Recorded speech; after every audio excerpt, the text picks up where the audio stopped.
TheSeahawksNest live stream show. My name is Brandon Key, and I do thank you for watching as we are coming at you with some bonus baseball coverage. I know it's a football channel, but we find ourselves not only in the baseball playoffs, but deep into the playoffs here as the Mariners maintain a 2-1 series lead. And me being a long, struggling Seattle Mariner baseball fan, I'm going to celebrate every second of this opportunity that the Mariners have to potentially go to the very first World Series in their entire history. Fingers crossed. Game with a 2-0 lead yesterday back into your house in Seattle, and Toronto put the bats ass and really ran out in front of that game over about a 2-3 inning period, just took it away. So hopefully today we get a little bit more better pitching.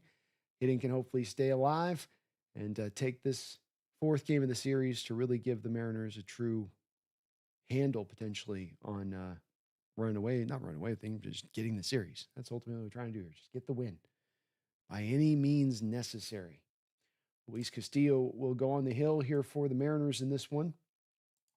I thank everybody watching. If you can hit that like button as you walk on in the dough, I would really, really appreciate it, of course. Been very kind of you. If you can. Hope everyone's having a good one. Got a good pitcher on the hill here. We'll see what Scherzer has on the other side.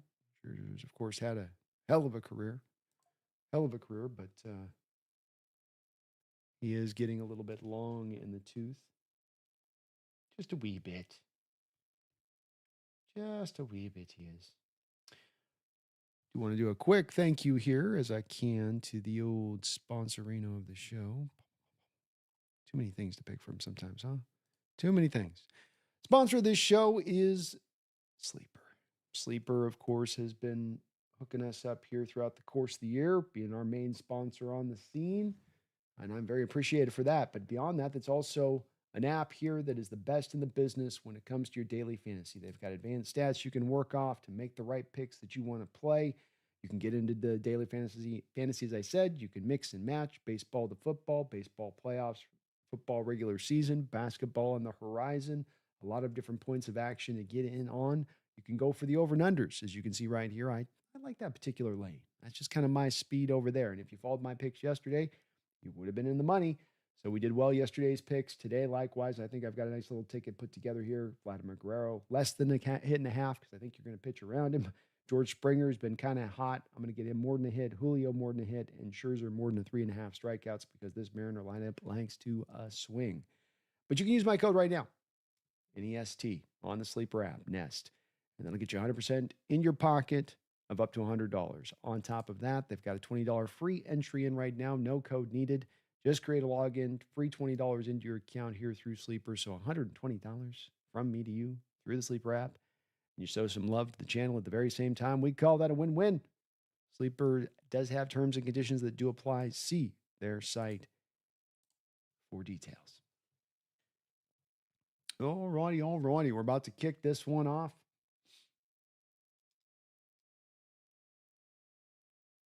Pretty similar lineup to what we saw last night, though they do now have, there's a little bit of some changes here for the Blue Jays at least. Slight changes. Steele on the hill for the Mariners, 32 starts, 11-8 record, 3.54 ERA. Has had some ups and downs moments, but the nice part is that when you've called upon him to pitch in postseason in his career, he has pitched pretty well. He's going to provide 4 different pitches to throw at these Blue Jay hitters. Try to quiet these bats down here. But as we saw last night, it is a dangerous lineup. They can really get after it.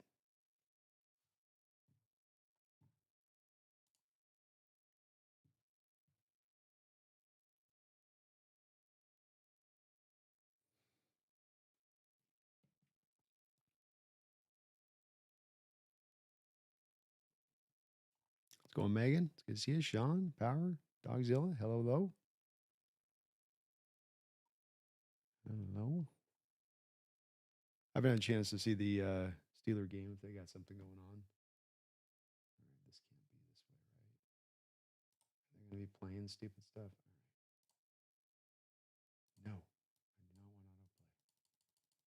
Turn autoplay off.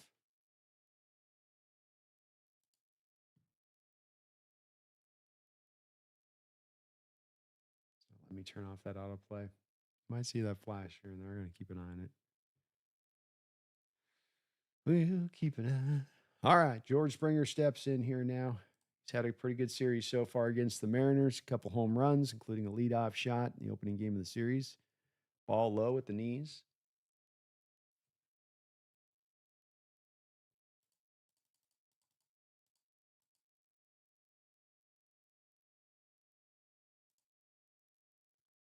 This ball hit on a line to left field. Randy Arozarena tracks it down on the run, moving to his right, one man down.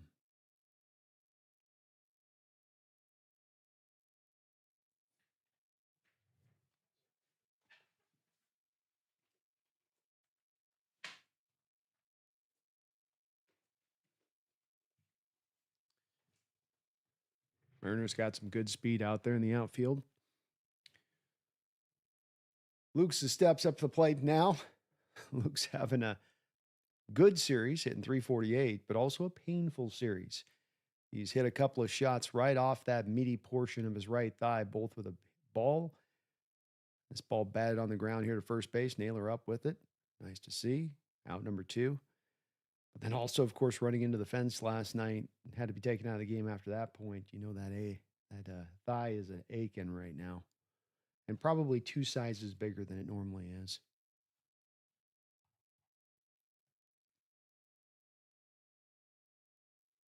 2 men out quickly here for the Blue Jays, bringing up Vladimir Guerrero Jr. Fastball at the knees there, strike. Guess that was more belt high-ish, more middle of the plate there. Vladimir just crushing it this postseason. Strike, that's a little lower. That's nice. Better on the placement there with the sinker. That's where you want that at. Kind of bottom of the zone. 0-2 here to Vladdy. Castillo with the wine. The fans on their feet.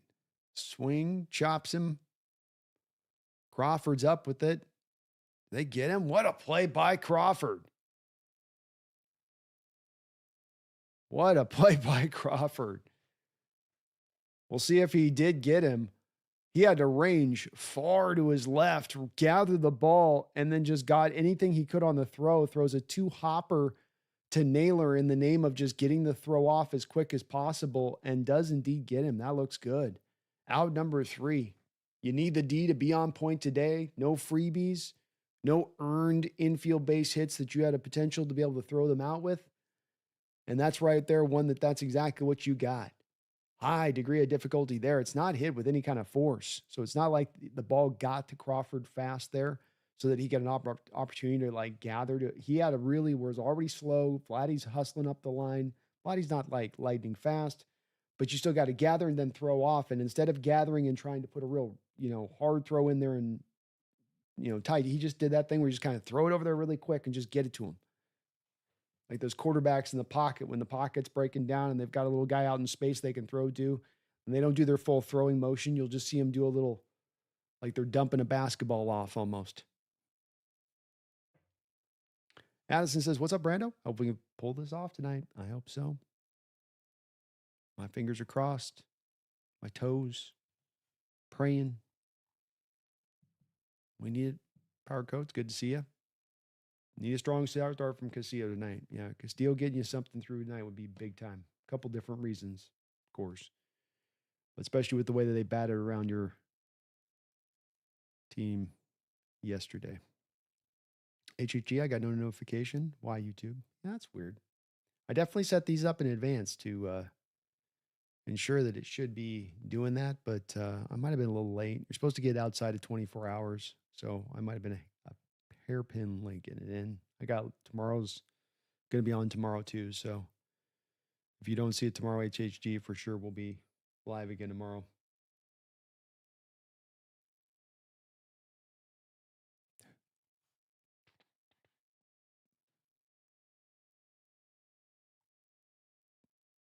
Curious as B, maybe they'll bun for you tonight. I have to be stopping as the old man shouting at clouds and telling the modern day baseball player needs to get off my lawn because he can't bunt. I just got to own up to this.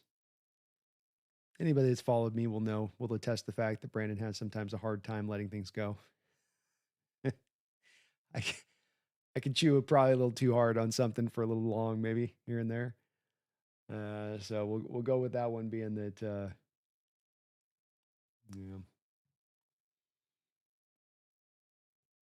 this is kind of the case in this situation, maybe just a little bit. Just not the way they're playing the game. I get it. I'm okay with it.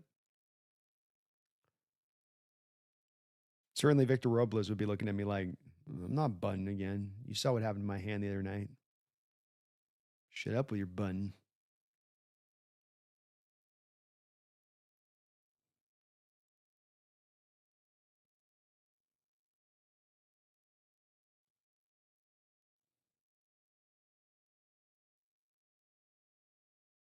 Swing and a miss.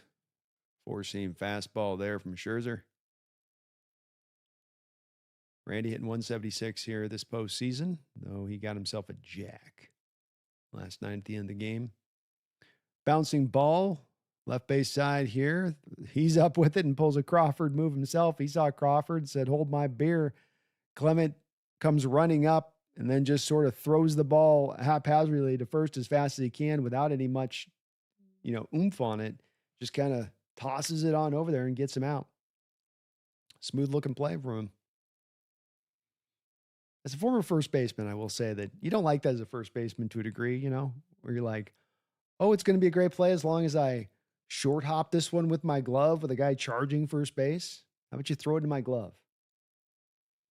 Nice pitch there from Scherzer. Fastball at the knees. Strike one to Cal. Cal 344, 3 home runs, 6 RBIs this postseason. He's been the truth. Max the wind. Swing and a miss on a curve ball. 0-2.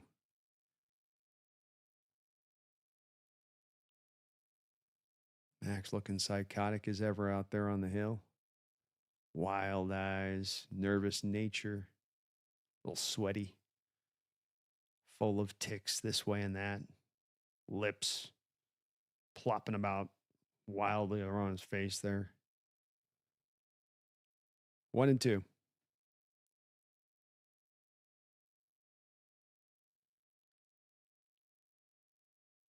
Good take by Cal.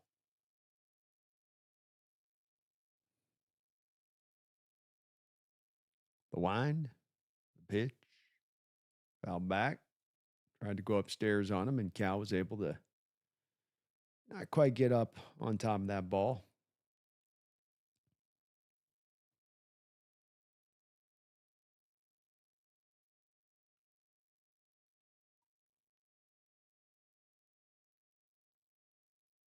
Inside, slider.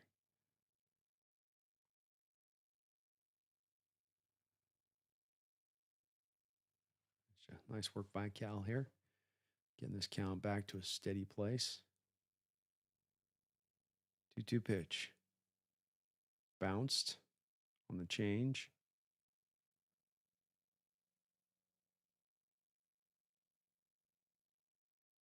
Scherzer's kind of going from one pitch to the next here on Raleigh. Probably part of why you're going to be so careful with him. But he's literally throwing him a different pitch every time. 3-2. Inside, ball 4. Misses in off the plate on a fastball. And again, continuing the tradition of changing pitches to Cal. So pitching him carefully, understandably why. The way Cal's raking. Well, Julio, the past couple of games, has stepped up to the dish and set the tone with a home run. Can he do it here again? Scherzer, first pitch, outside. Make him throw you a strike, Julio. Make him throw you a strike. 1-0 count.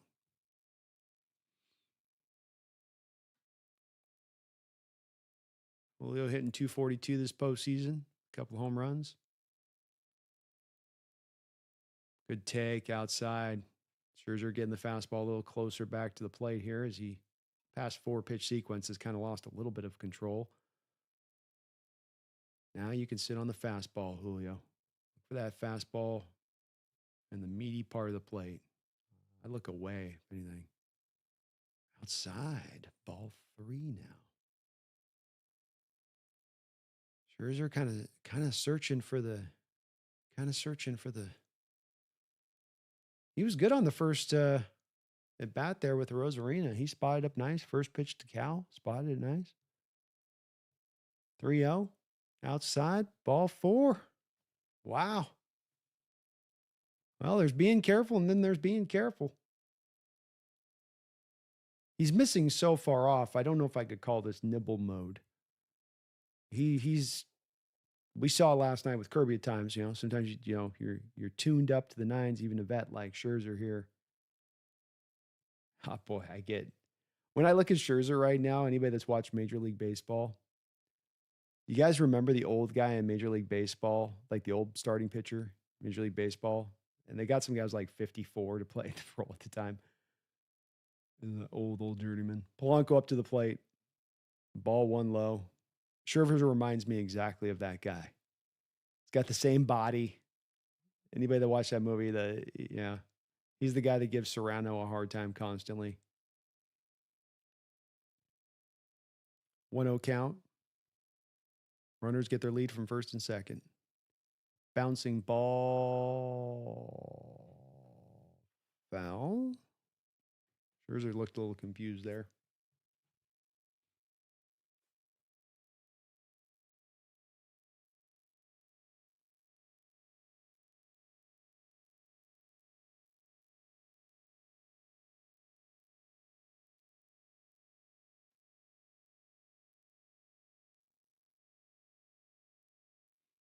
Polanco wiggling the bat.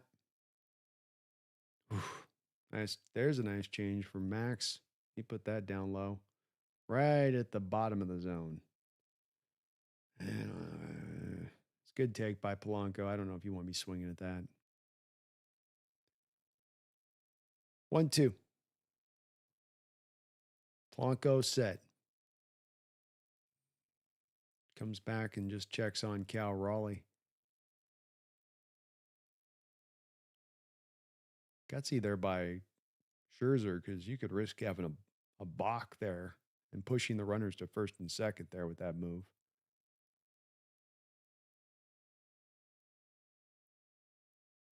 Scherzer set.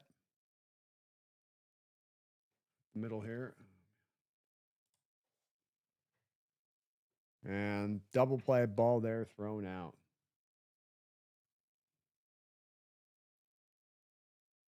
I'm just going to switch this to.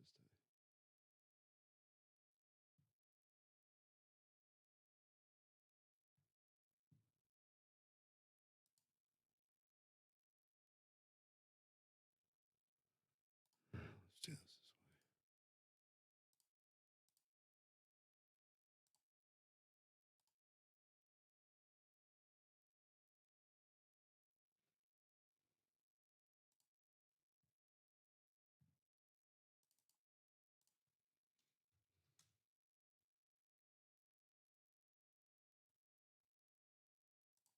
I like that auto play crap.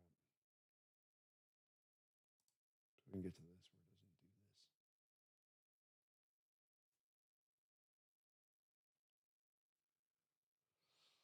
Looks like it's about the same speed.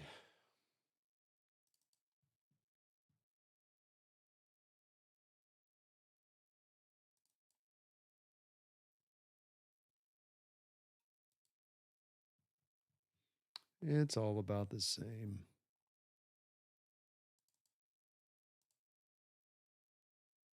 Mm.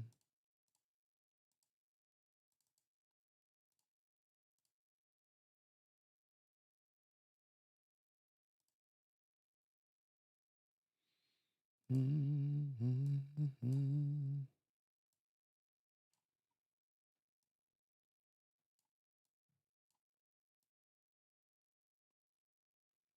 Ba ba ba ba ba.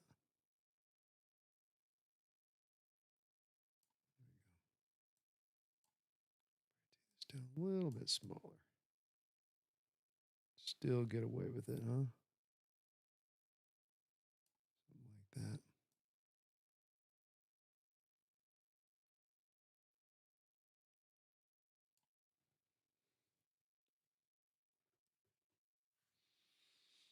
Maybe no autoplay now.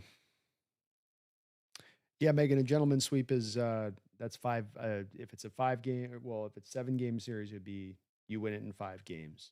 They call it a gentleman because you essentially give them the one team gets a win to kind of feel good about things. Hence the gentleman side of it. Steph says, glad to see Rivas start, but I'd rather have Robles defense in right field. Canzone's defense is a liability. I think I would join you on this one, Steph. I don't really understand the thinking in this. I like Rivas, yeah, 100% on that. Rivas makes a lot of sense.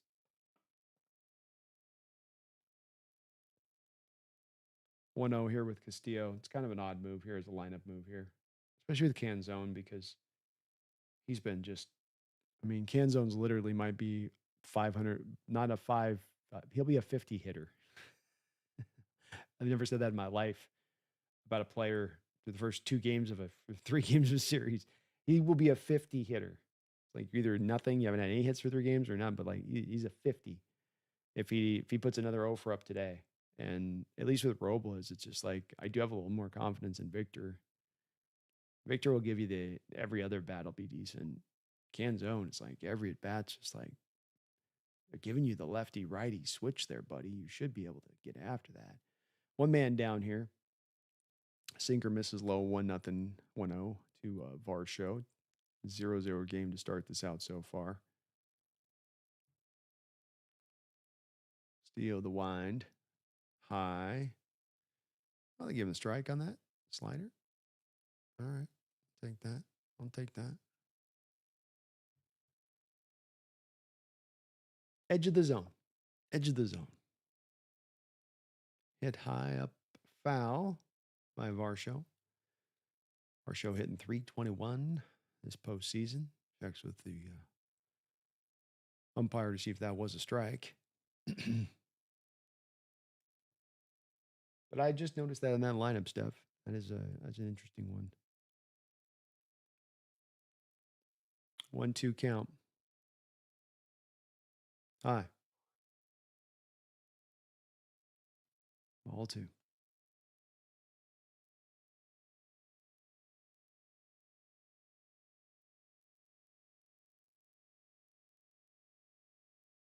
Foul back.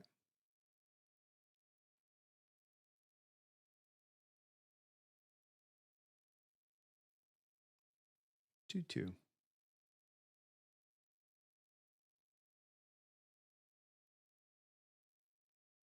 Swing and a miss on the slider. They saying he got that fouled? He must have got that with a splinter of the bat. Swing and a miss. Castillo says, okay, I'll just do it again. Don't worry. No. I got this. Don't worry. Beautiful slider there. Low across the zone, sweeping across the plate at the same time. Good luck. Varsho takes his seat. 2 men down. Castillo, working fast as he does. Pumps in another slider, strike. Good to see him hitting that 4. A strike right now early in this game. Ernie Clement up to the plate. Another guy with a blistering postseason, .462 with the dong. That's ding dong for you folks out there with your mind in the gutter. 1-1. I already know when it's coming on the chat. I already know when chat's going to start doing some stuff. Swing and a miss. Slider's nasty. That slider's very nasty. 1-2. Fans up on their feet. Batted back up the middle. Nice swing there by Clement. Didn't do too much with it. Just stuck it right back up the middle for a base hit.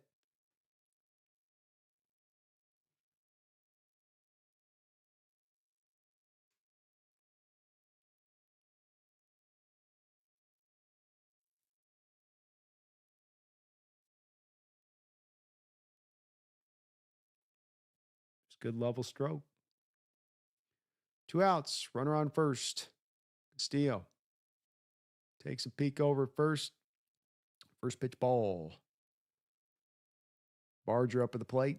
217 with a home run this postseason after a 243-21 home run year as far as his splits during the regular season. Swing and a miss. Fastball top of the zone.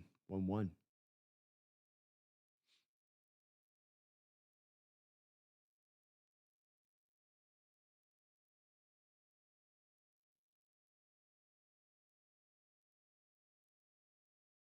High. Ball 2.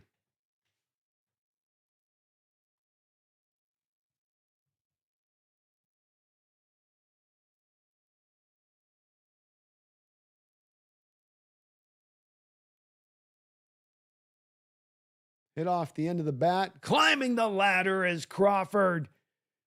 He's made a couple of plays in this game already, showing you what kind of defensive glove he brings out there. I might just have to call this man the Man of Oz. Little of just funneling Ozzie Smith's spirit into him here there a little bit with some of those plays here so far. Showing you those hops. He's got them bunnies, as the kids would say.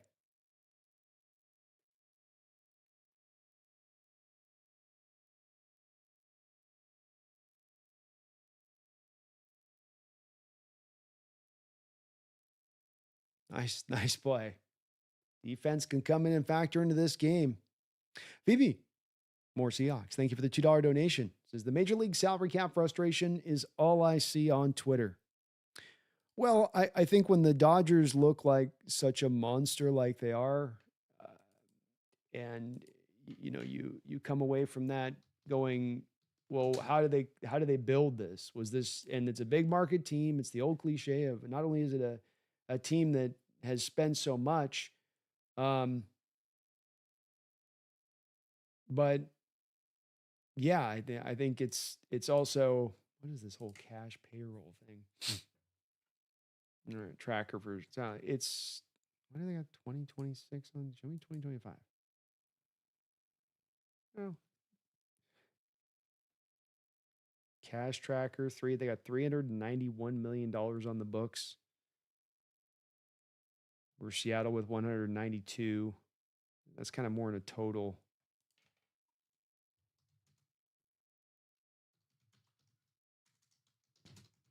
We get over here to this.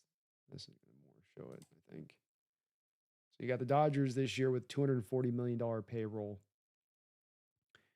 And you have a Seattle Mariner team with $101 million payroll. So the Dodgers are almost paying 2.5 times more this year for their roster, on top of the fact that they have buried certain contracts with both of the two guys they brought over from Japan. Shohei's deal in that, they've stretched all that out, so those payroll numbers aren't hitting as hard as they should be on the front end. They're really running, when you really look at what the true numbers would be, like a $300 million payroll. So when you have Seattle that's sitting kind of middle of the road, 16th highest payroll in baseball, and they're going to be, you tell that fan base as they get through the playoffs and all that they're then going to compete with this team that's spending this kind of money like a Dodgers team is, it does start to just go, hey man, this is frustrating because this looks like an inadequacy. It looks like this is not equal in how we're stacking this up. This one team gets 3 times the money to spend. How can they not take advantage of that? And some of the baseball purists have been like, well, just because they spend money doesn't mean that they blah, blah, blah, Swing and a miss here. Josh Naylor, fastball. But certainly you look at the teams that won this year, most teams in the playoffs, it's teams, spending money. More teams close to getting in the playoffs, spending money. Naylor gets on top of this pitch and sends it for a ride. It's going deep. It's going back. It's fly away. Home run. He seemed to have known it off the bat. I wasn't as sure. Pitcher gave it a hard look out into center field we got Naylor left a floater, folks. He left a floater. That thing just drifted with the wind. I don't know if the marine layer just decided to kind of ease it out to the backside of it, but he sent that thing for a ride, got enough on it, 103 exit velocity on it He got his pitch and gave it a swing and got it out by a man maybe 2-3 feet. He knew off the bat, and by 2 or 3 feet, he's like, yeah, I got it. Let's go, Naylor. Skin Depoto, just send the contract extension for Josh down into the dugout now, if you could, please. Just throw it on in there. Let his agent know. Let's get this done.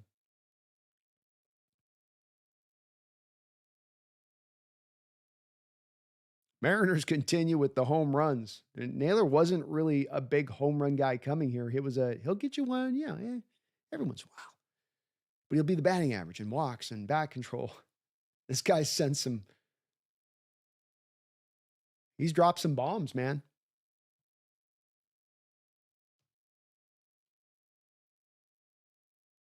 2-1 count here to Eugenio Suarez, hitting 152 here this postseason. Off the end of the bat out to right field. Barger will pick it up out there for out number 1. I get the frustration. They'll feed me with it. I share in the frustration. I also had some really good discussions with Robert Land today, the guy that I did the Behind Enemy Line session with. Not just about what we were talking about football-wise, but some of the baseball stuff out there. Naylor just gets into that.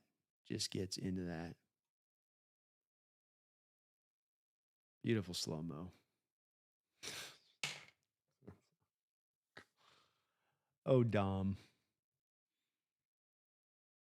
Did they change his prescription or something in the postseason? I mean, like, he's just not seeing any pitch clearly off the hand. He's just wildly swinging. A 1 count. Batted foul, 0-2. You talk about a guy just doesn't look comfy up at the plate at all this postseason.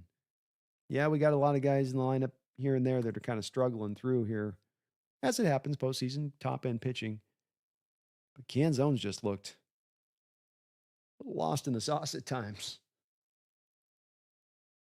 He hit 300 this year, and you're setting him out there on the split, so you're giving him the lefty-righty action, which should be into his advantage. Let's see if he comes up big here. 1-2. Make Dan look good. Bats it right to second base. He's up with it, and he'll throw Canzone out for out number 2.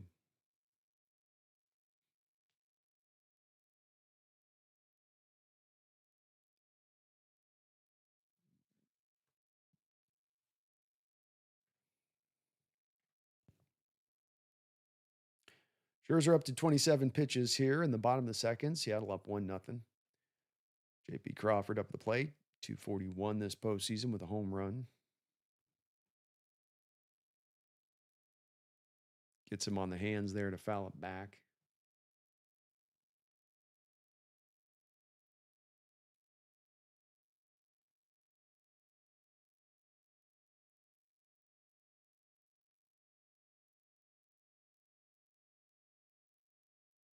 Goes right back at the same spot. Gets another foul back. I don't even know if that's where he's really trying to set up to go at JP inside. I think the catcher's setting up outside there, and it's winding its way back inside. JP's just kind of barely missing both those 2 pitches. 0-2. JP fouls this one off more from the top of the zone.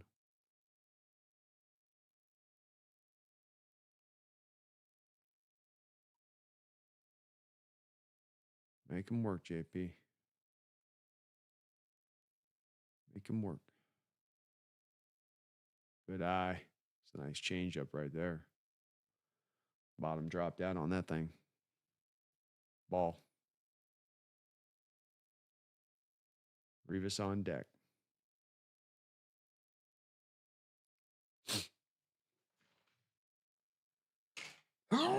Excuse me.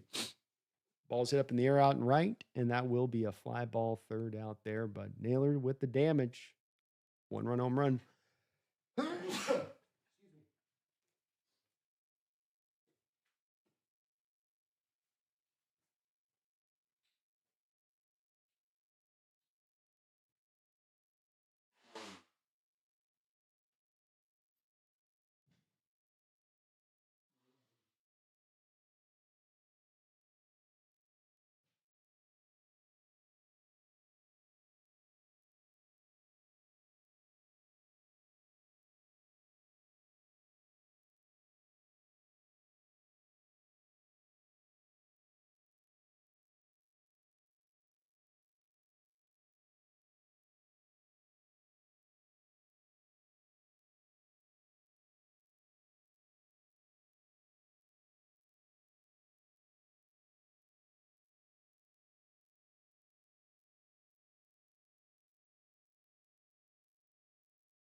bearing with me.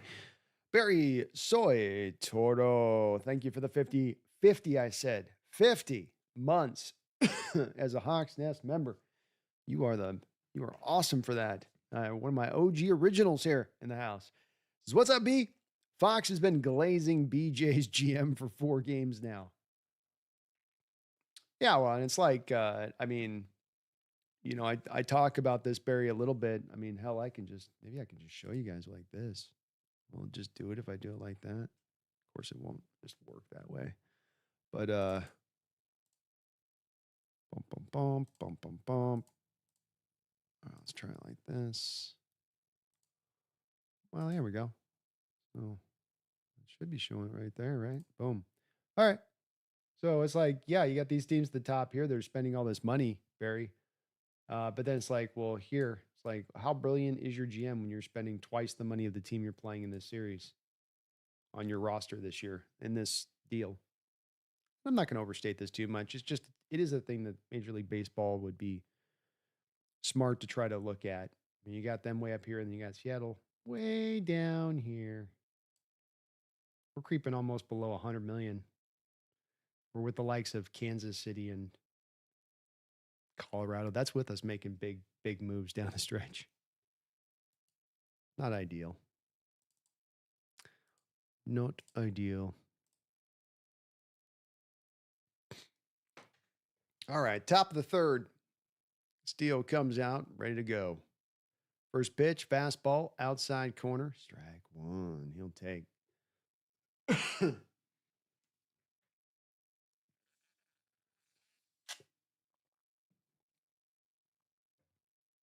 Ooh, way outside there on the sinker. 1-1.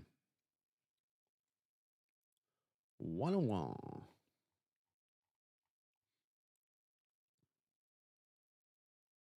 I love the confidence, Judah. Let's get it. Bouncing ball, third base side, fair ball. That's going to go down the line. This is going to be at least 2 here. Randy up with it. He'll gather, toss it in.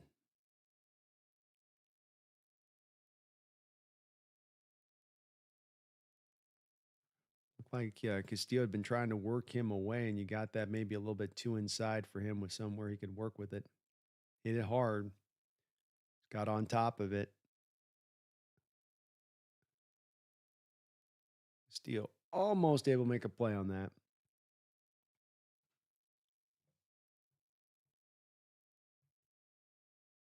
Mariners up at the corners here, anticipating a bunt. He'll swing away. Ball 1 on the slider. Jimenez up at the plate here. The 9-hole hitter hitting .269, 1 home run, 4 ribbies this postseason. Inside, ball 2. Do not want to put 2 guys on as you're turning over this order.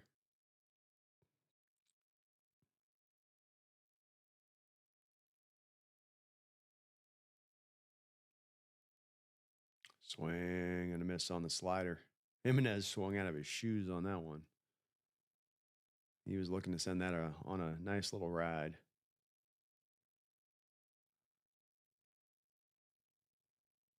Two and 1. Batted foul. 2-2. Get this K.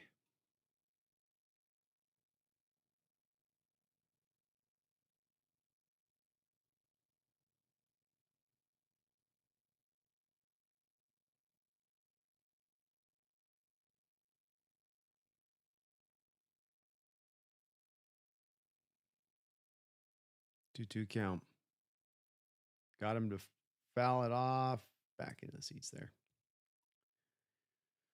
Doggy dong dong.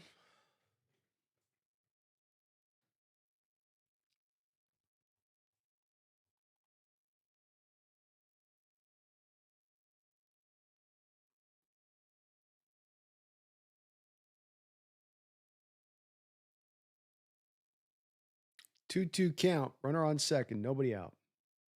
Batted foul. Barry says, I'd rather a salary floor than a cap, personally. I could get that. I don't think you get the owners to sign out on that, but I could understand that too. How about both? Make them do the floor and the cap. Doesn't have to be a crazy, like, harsh cap, but just not to where teams can 3-1 it. That's all I ask. I'll give you 2-1. Castillo, 2-2. Outside. Ball 3, missing with a fastball.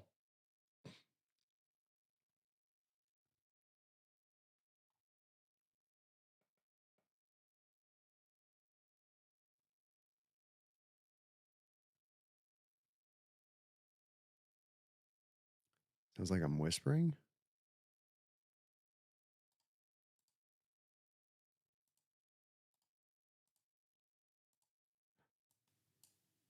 Well, there we go. Thank you for letting me know that. I just look away and there's a 2-run home run. I don't know why my mic did that.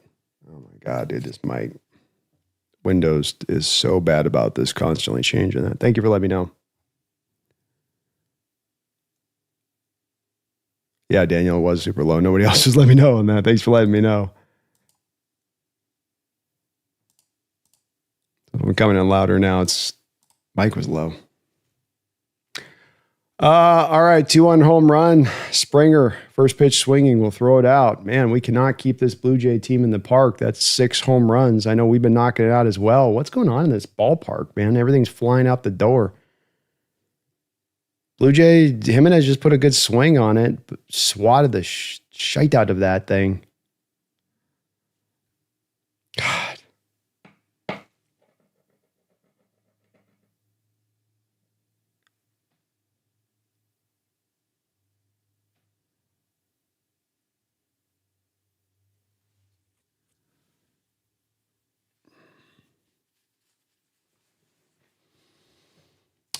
One man down, 2-1, Toronto. Swing and a miss. Yeah, thank you, Daniel. Sorry about that. I didn't turn my deal off, so I was like, I had it all checked earlier and thought everything was fine with it, but sometimes Windows just takes control of it and lowers the volume down for some reason. I don't know why. All right, 1-2 here for Luke's up at the plate. Base hit up the middle.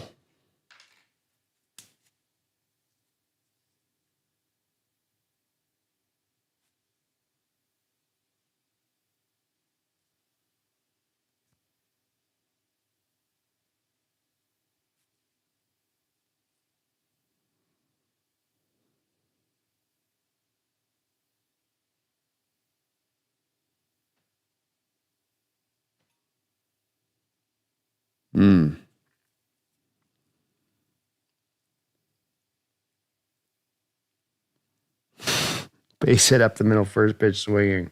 Man, when these Toronto hitters heat up, they heat up. Guerrero with a base hit out in the center.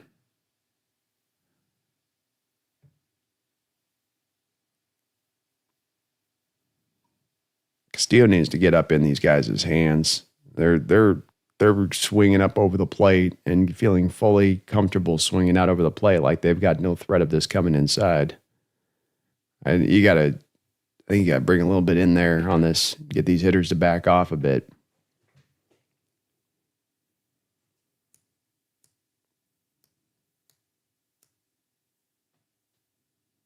Yeah, too much in the middle of the plate.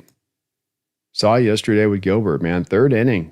You got both Gilbert and Castillo. Everything's going smooth, and then very unusual. The pitcher, they'll usually start out rough or they run out of gas, but right where you think they'd be getting their strongest, locking in. It's like kind of lost his placement here and starts to serve up pitches in the middle of the plate.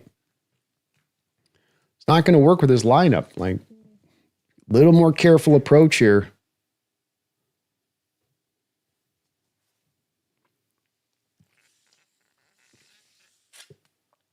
All one to Kirk.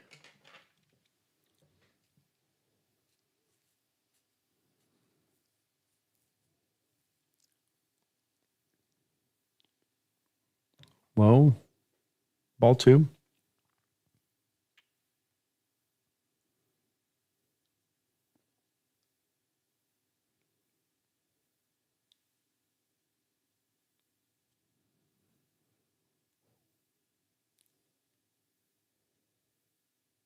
Drag, sinker at the knees.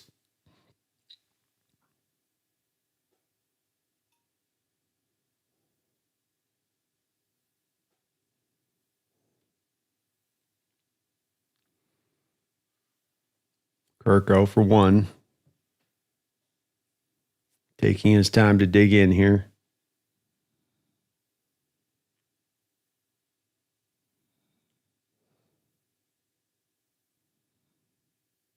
Oh, come on, Blue. Oh, that looked good. 3-1.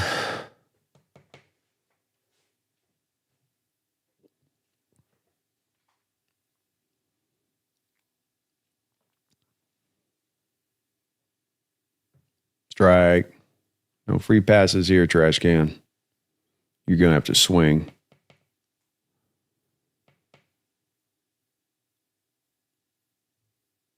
Nice pitch.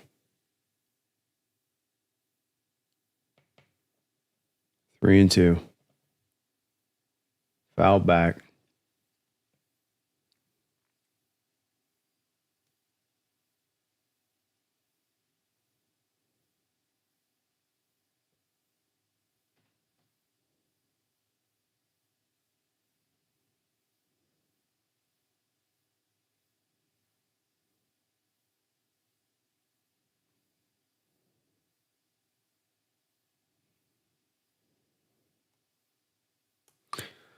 Ball 4. One man down, bases loaded. Blue Jays up 2-1. Not ideal.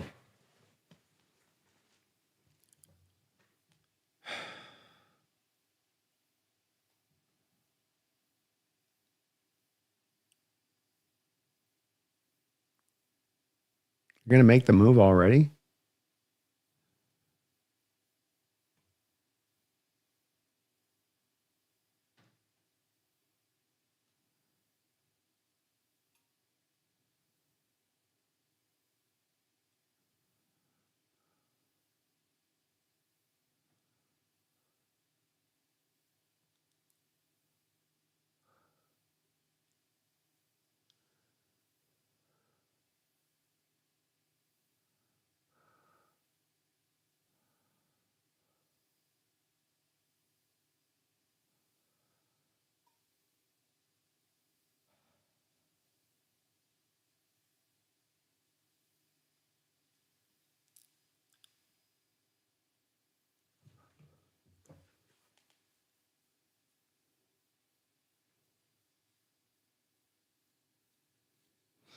Stan Wilson's going to go ahead and make a move to the pen.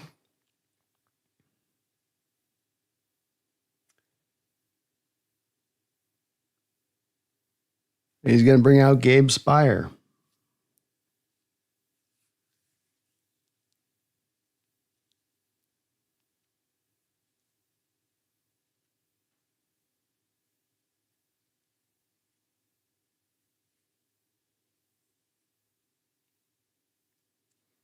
Five hits, 2 runs.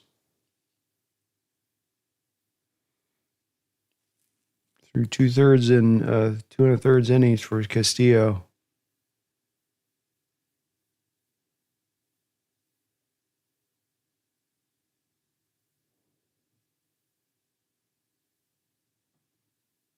Well, you kind of hope your starting pitchers in the playoffs, if they can't be dominant, can at least kind of keep you in the game. But both with Kirby and Castillo past couple days, man, it's just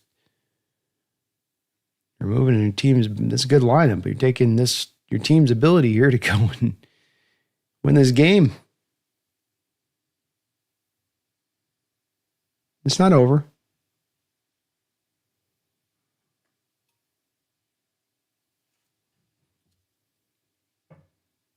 Not a good sign.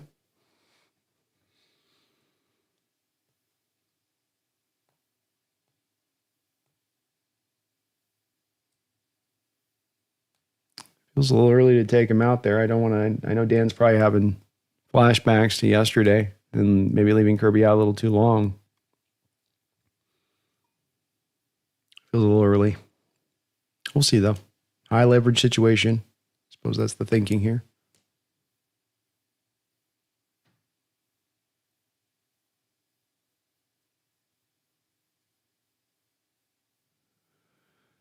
Castillo tried like Kirby yesterday to live in the middle of the plate and learned with this Blue Jay lineup that if that's what you're going to do, you're not going to survive for very long. Power arm or not. Gabe strike at the knees here. He's going to work to Varsho, lefty on lefty. Dan's working those high leverage situations here.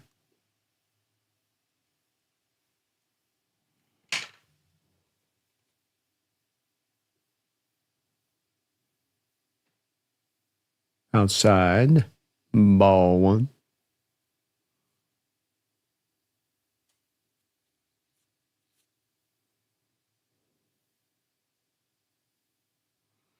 Bases loaded, 1 man down. Blue Jays up 2-1.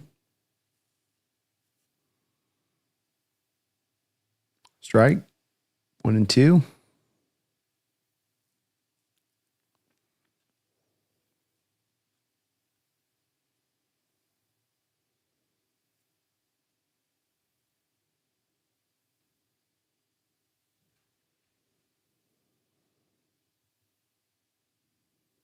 Outside, ball 2, 2-2.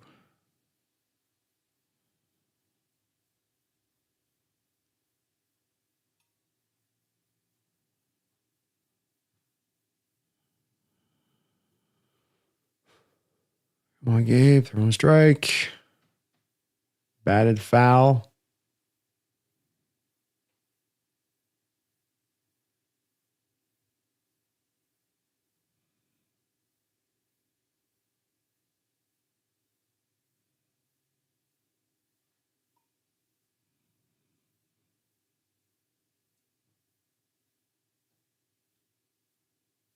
Batted foul again. You just can't put these hitters away, man. You just can't put them away. Carry over from that Tiger series. We get these guys to 2 strikes, and you get the pitch, and they get a tough pitch. They fight that thing off. They get it back around to a pitch they can work with. All 3.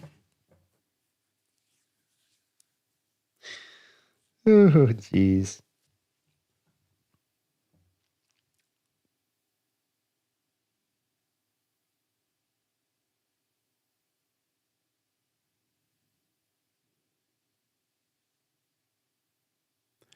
He walks in a run.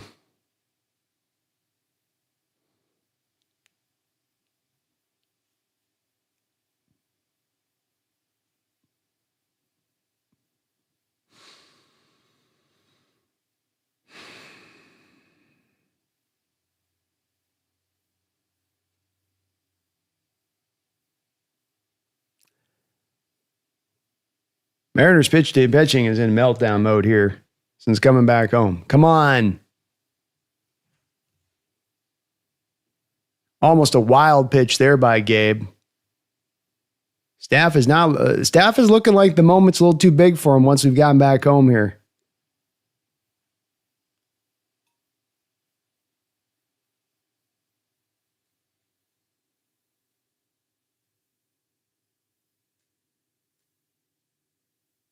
Batted foul, 1-1.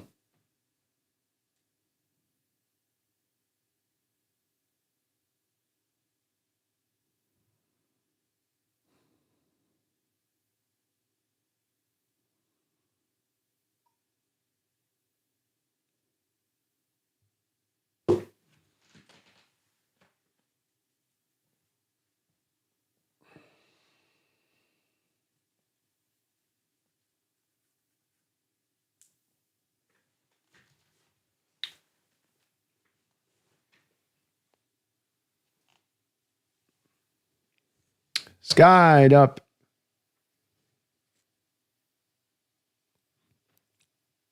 Foul. 1-2 count here to Clement, 6-hole hitter.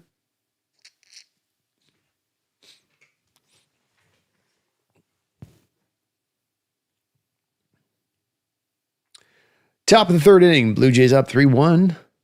Bases loaded.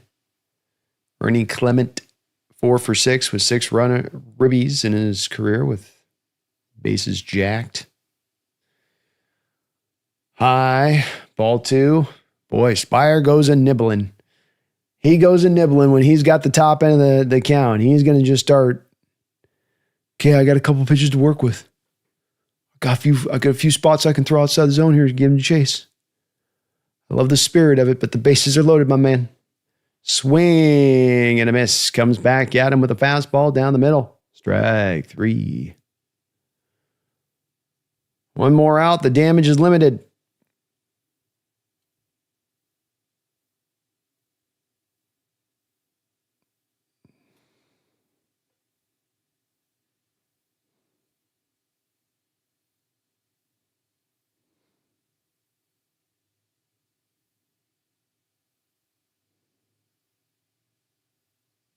Strike. Middle of the plate there in. Barger. 0 for 1 here. Do get back to that lefty-lefty look here. Spire comes set.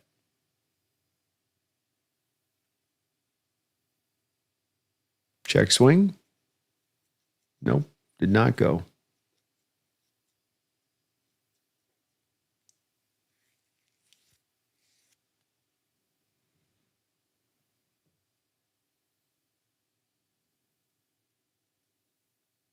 One count. Strike. 1 and 2.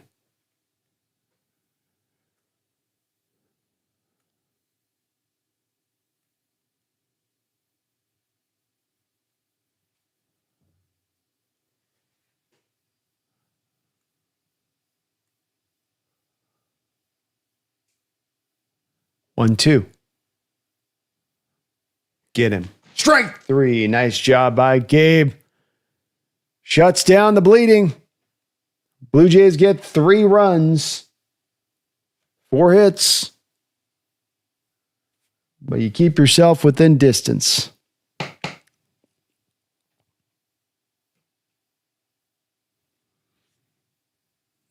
Yes, and I agree. Pitching is going to need to figure this out quick. Or a series lost. It's certainly understandable to expect this offense to do some work against Max and put some runs up on the board, not just to go, okay, well, 3 runs will get it done against this Blue Jay lineup, right, pitching? You don't think that for sure.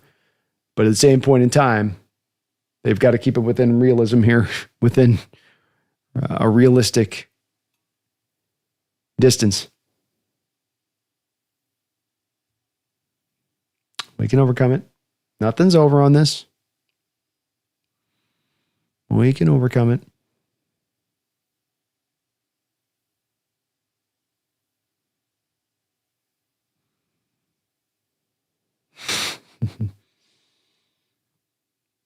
Keep the faith. Megan, thank you for the $2 donation. It says 3 and 2. Kraken 3-2 against the Senators in the third. Let's go Kraken. Go get it. Phoebe Moore Seahawks, thank you for the $2 donations. The Dodgers don't need 7 starting caliber pitchers. Yeah, they've taken the system as it currently stands and the free opening ability to do whatever you want, spend how much money you want, doesn't matter. And they've said, okay, we will do so. They're on their way to a $500 million payroll every single season. And I think it does strike you as it's not the best for competitive balance. Maybe it'd be smart for baseball to do something about this a little bit. I'm just saying, Phoebe, you know. They're up now 3-0 in their series against Milwaukee. Milwaukee.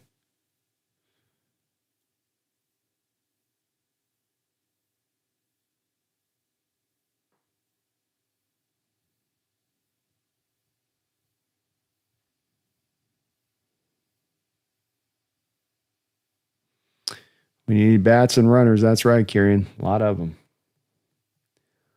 Load Amos.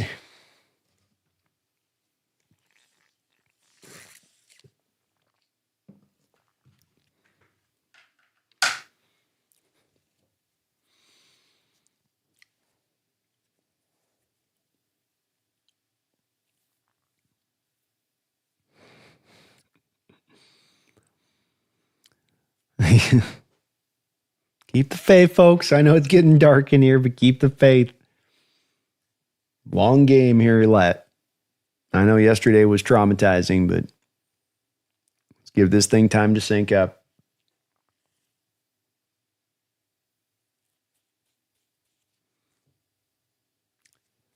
Strike one here to Rivas.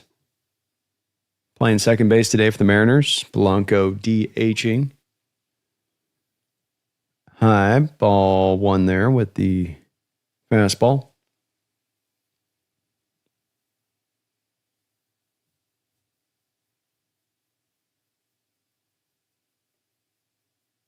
Outside, ball two.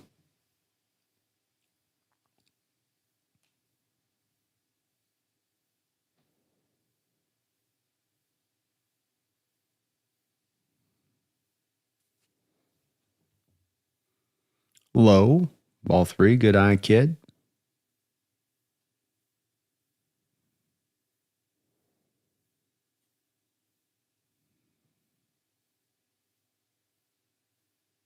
Scherzer with the wind. High, outside, ball four. Let's go. That'll do. That'll definitely do. Rivas heads out on to first base. Tying runner comes up the plate.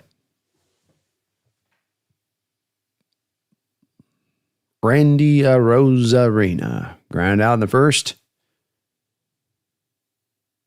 0 for 1. Fastball at the knees, inside, strike one.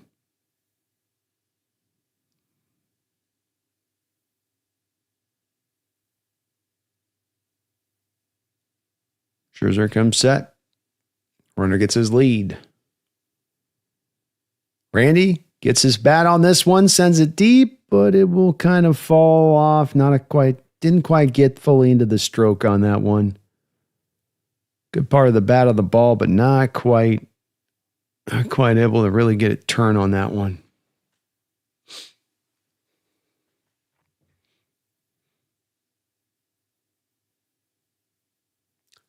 One man down.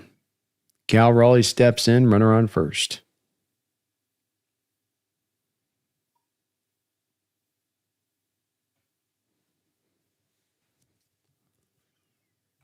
Low. Good eye by Cal. He walked in his first plate appearance.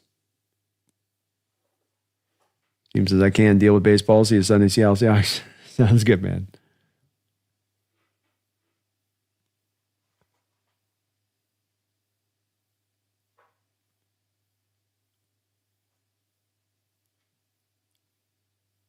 Right. Simogen, the reason I switched is because ESPN is playing game footage. So I can't play game footage on YouTube. I risk getting hit if I don't post it in a certain way, especially when it's throwing it up so much like it is. It can get the stream cut down. So I can't turn the autoplay off on ESPN. If you're watching on the screen there, it wasn't allowing me to turn the autoplay off. And so I can't, unfortunately, risk that over. I'm sorry if it's harder to see on this screen exactly. It's just, I can't risk that. Kind of always one thing or another on this stuff when you're streaming, you know? Yeah.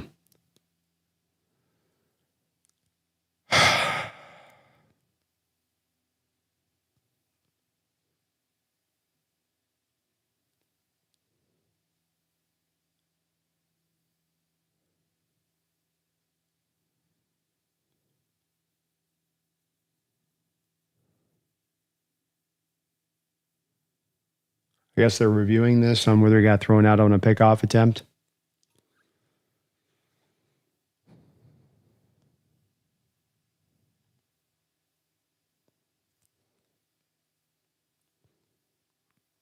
They'll probably call him out.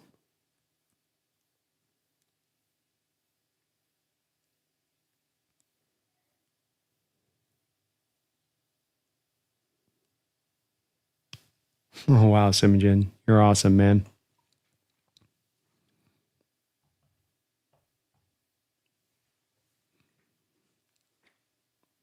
Simogen coming in so kind.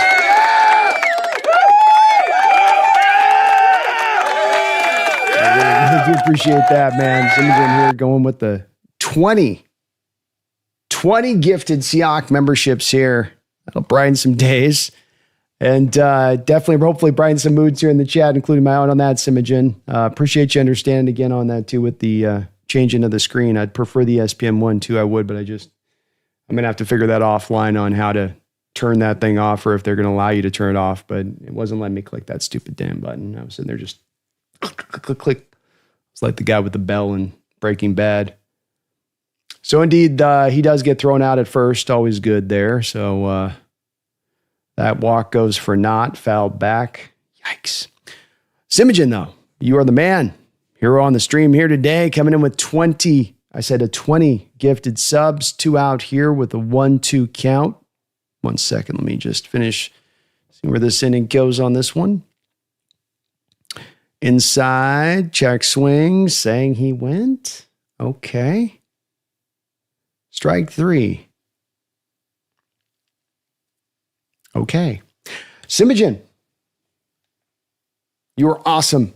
And he has just gifted out to Brian Myers, Kevin Klein, Adrian X, Michael Hyde, Daryl Chapman, Scott Clark, Shahid, Big Boy Jess, Tony, BLM Ben, Devin Schultz, Dennis McComber, Radu Turkan, Dom H, Free Truth, Tristonian, Bales, Adrian, Melzi, Brent, Kirk, Stemmer, all of you have been so kindly gifted a Hawks Nest membership by our man, the myth, the legend, Simogen.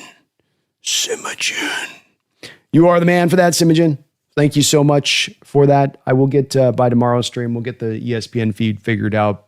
Just got to get probably back to logged in or whatever and get that, somehow make it work with that. But thank you, my friend, for hooking up all these folks with the gift of the donation. It's very kind of you doing that. Folks, if you are a member, newly member especially just now, keep an eye on your community posts. We get out Monday morning PFF scores, or next week, it'll be Tuesday after the game. We also have a call-in show this Saturday. So be on the lookout on your community posts. A new member already posted, but we'll be posting again a link to that. We're going to be doing the call-in show. So if you want to call in and chop it up with yours truly and talk a little bit of the Hawks, talk maybe a little bit of baseball at that time, it's going to be all open discussion. But Simogen is the man out there for this one, dropping a big old 20 gifted memberships, my man. You are very, very, very kind for doing that. I really appreciate it. Unbelievable support, you guys here. Even amidst the loss. Even amidst this, not the loss, but losing. At least we can enjoy this. Hell yeah, man. Hell yeah. Thank you so much for that. David says another genius move by Dan putting Rivas in the lineup. Megan, thank you for the $2 donation. Says 3-3 Kraken. And we're in OT. Uh-oh. They had the lead, Megan. They had the lead. Appreciate you, Simogen.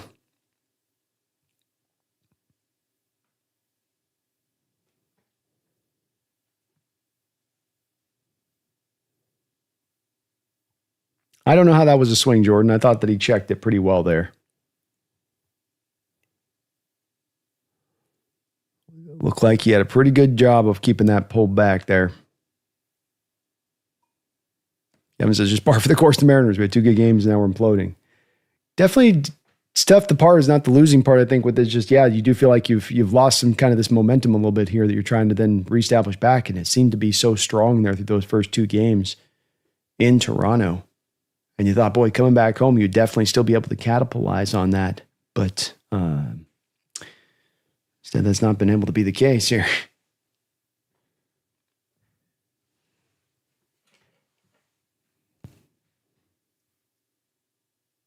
0-1 count here for Gabe.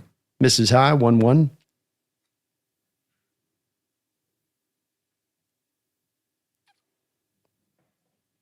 Simogen getting a lot of love there in the chat here for all of those gifted subs.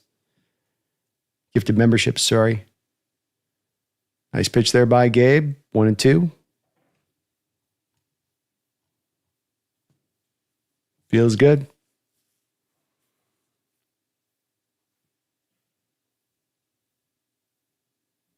Curious is okay. We definitely need more booze. Foul back. DK had the ball stolen from him. Can sometimes be DK. It's not the strongest at the catch point. 1-2 count. Nobody out. Top of the fourth. Blue Jays up 3-1 here on the Mariners. Gabe Spire trying to keep this thing close for this lineup to warm on up.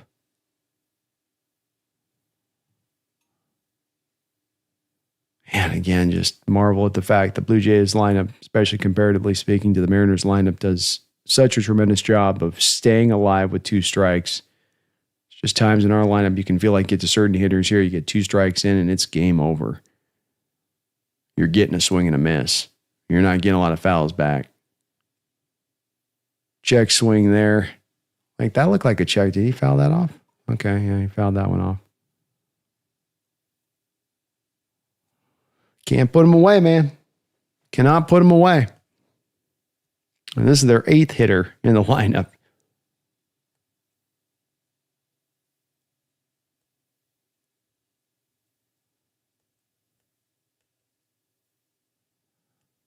One and 2 count. Batted off the end of the foul again. Woo.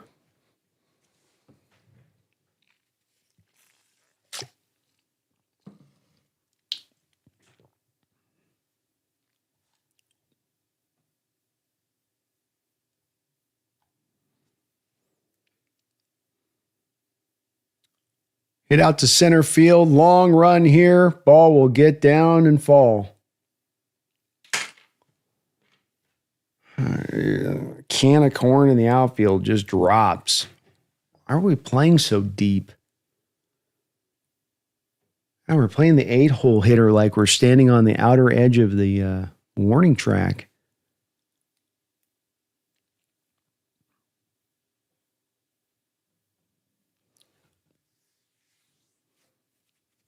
Come on, team. We got a bunt here. It's picked up there by Suarez. He'll throw him out at first base. Blue Jays 9-hole hitter bunts it over, gets him to second, turns it back over for the top of the lineup. Runner in scoring position. Rodney Presho, thank you for the $5 donation. Rodney says, of course, it can't be a 41-year-old pitcher. We have no business. If we can't beat a 41-year-old pitcher, we have no business in the World Series. The Mariner offense is putrid. The umpires suck too. Definitely indeed on that second part of it, overturning that call, saying that there's absolute evidence there that you can see with 100% certainty that should be overturned. I'm the same way. I'm like, was there really? Is that what did we really see that? But inside.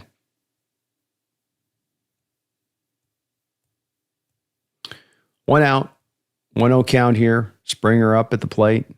Matt Brash working the bullpen for the Mariners. Down 3-1. Spire dishes this down, gets smacked out into the corner. This is going to get down and score, man.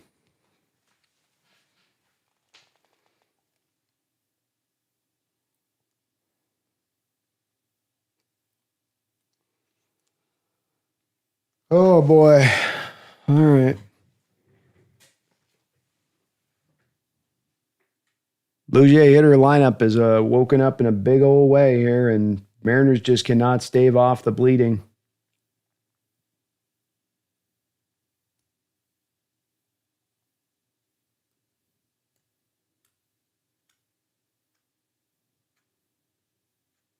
Shades of last night. Big run inning in the third, and then just keep playing tack on. Strike at the knees. I agree with you too, this, Rodney. If you can't beat a guy like Scherzer, there's a real one opportunity from a starting pitcher in this series to get after him, and he's going to shut you down. I mean, it's kind of hard to say that as well. I agree. Series won't be over if we lose this game, but it does feel like 2-2 with the way that these lineups are going and the way this momentum's going. It feels like a really hard road, not to mention you've lost that home field advantage that you'd pulled back with the 2-0 at that point. And so have to see how this can go with it. But a lot of game left, too. So see what happens here through this game, see if they can. All it just takes is get that little momentum shifted back the other direction. Spire 0-2, goes high, 1-2. Appreciate you on the dono. Megan, thank you for the $2 donation. Maple Leafs win. Let that be an omen for the Jays. No. No.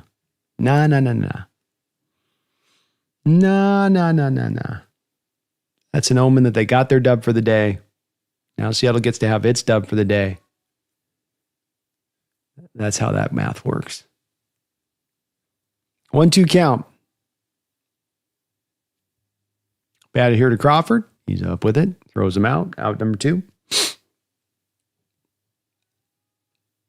Springer gets over to third base in the process.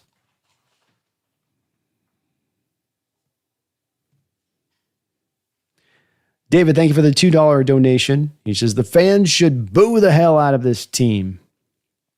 Man, you feel bad for those folks in the house on top of this, don't you? Where they've come into this game and doing all they can. It feels like the spirit's there from the crowd and they're into this, but it also does feel a little bit like it's not pushing onwards the team at the moment. Certainly not the pitching staff, Doesn't seem to be injecting them with a lot of stuff here. We're going to see a pitching change here as the Mariners are going to go to Brash early on. Spire goes in the books here with 1 inning and a third, 2 hits and a run. He does have a runner on third he's still responsible for, so we'll see what goes on with him. I thank you, though, David, for the donation. Appreciate you there. One sec.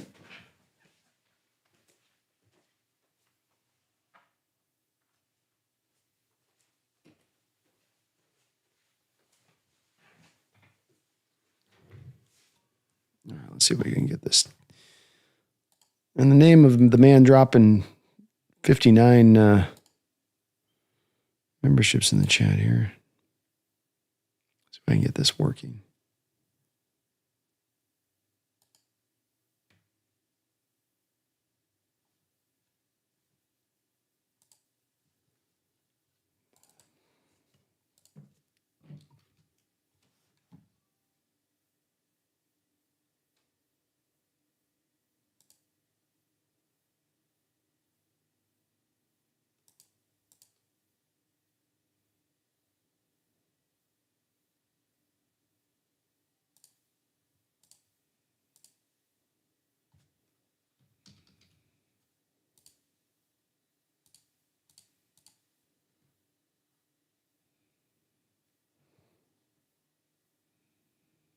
Let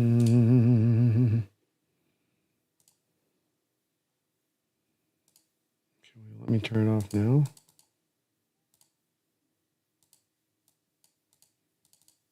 Simogen, I don't know what's up, man. It's not letting me. Settings, video. Yeah. Yeah, Simogen, if you can hear me on this too, they won't let you turn off that auto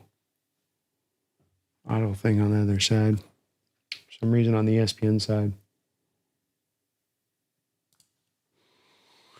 Which sucks. All right, Brash is in here. 2 men down. Top of the 4th, outside ball.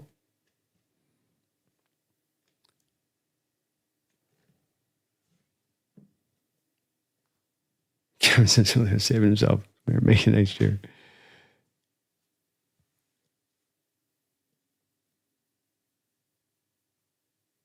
Wild pitch by the Mariners.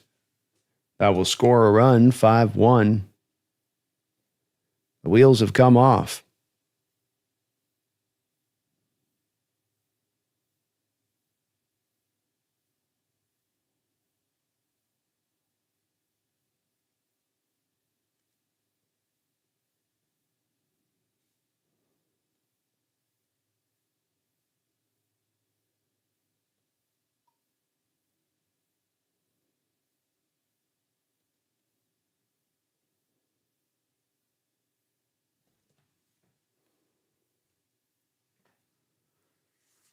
Oh, boy.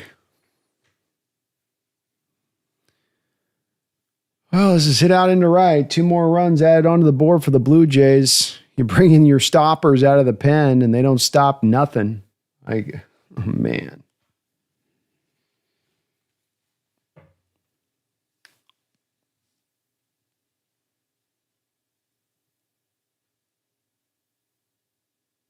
Mariner offense better wake up quick here.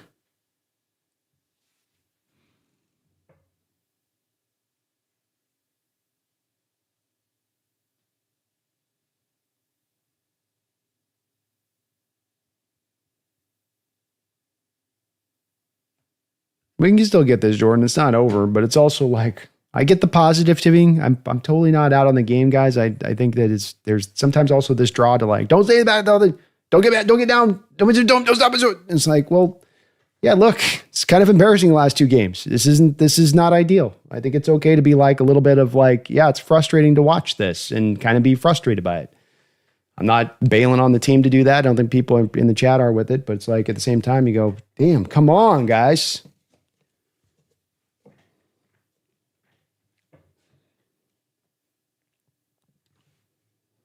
Pitching has been just like, again, it starts to look like their Blue Jay lineup is good, but it's not. You're kind of kicking yourself in the butt with the pitching right now. You're not locating in the right spots.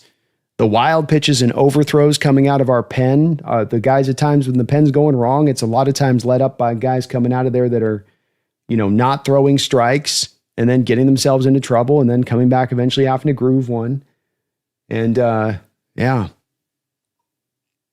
David, thank you for the $2 donation. Should have left Castillo in. I definitely think it's a little early there. And I get what Dan's doing. And yesterday's situation was definitely probably informing him a little bit of this because of going a little bit longer with Kirby. But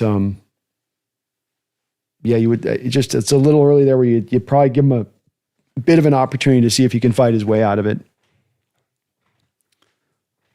But again, it was the same story that played out yesterday with Kirby, where it's, riding along, everything's going good, 2 innings, and the third hits, and something flies off the rails.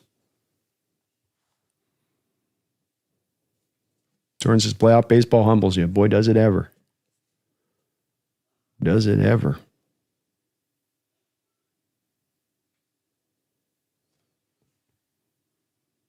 Dick to Brandon, did the games in Toronto, was that a shorter outfield fence? Sending a mental memo to the owner right now. Indeed, it was. When you go up 2-0 in the series and heading home for 3 games and then come out and look like absolutely crap, they deserve to be crapped on. Yeah, that's it. I can untake losing, but just coming out here and getting embarrassed at home in these 2 games in the playoffs is kind of a rough look. Especially when you've kind of made it easy on them. It's not like they're hitting great pitches here in these runs that they're stacking up. You're leaving meatballs over the middle of the plate, and their pitchers are working the edges, working low, varying the location of where these hitters on our side of it can see it. You're watching with our pitchers, it's like they're slamming into the same freaking spot over and over, batter after batter, and how they pitch to individual batters. They're going to different spots, but there's not a lot of that same variance I'm seeing. Part of what Scherzer's doing here is just mixing everything up and not letting you get a read on where he's trying to work you. Julio quickly 0-2 here. It's kind of like approach, and we got kind of with our pitchers is sort of like we're going to trust our stuff and just sort of heave it. Bounced up to the plate, 1-2.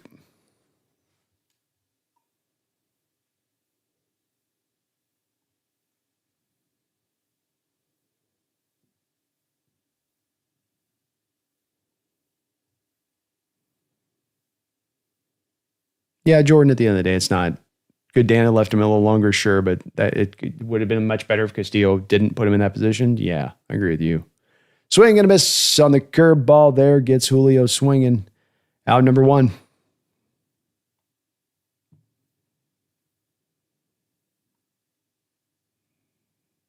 Marner's got the script finally.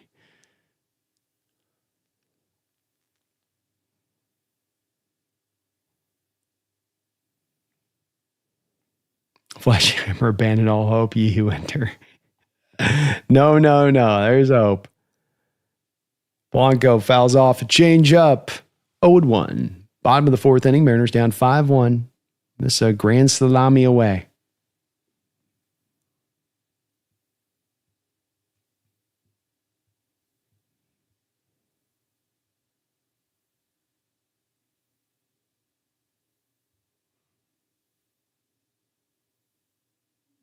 Oof. Come on, Blue. They don't need more help. They're doing just fine. Let's not add to the stack. Ugh. That's a gross call. 0-2. Low. Ball 1.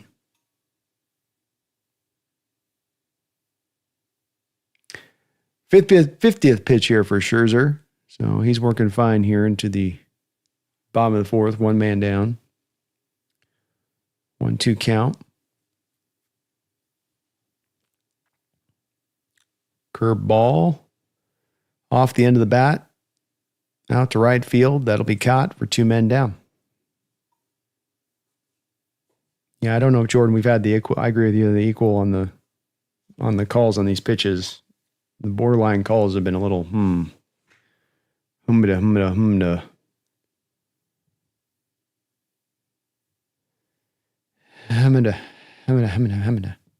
Max is crafty.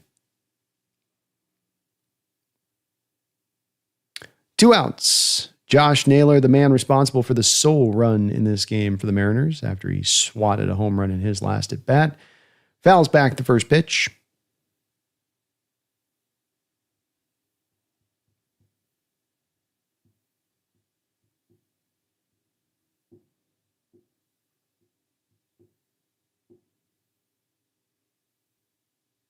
Foul back. Yeah, Kieran, there's definitely different approaches to play with each of these lineups a bit.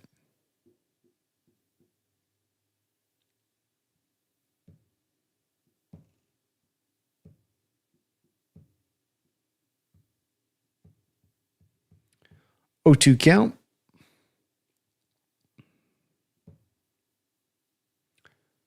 Yeah, they're 4 for 12 this postseason, or this series, sorry. The wind. Base hit out into left field. Good piece of hitting on an 0-2 count by Naylor. He just continues to impress and is coming aboard here for the Seattle Mariners. Punch that thing out where the quasi shift wasn't. And gets a nice base hit. That'll do.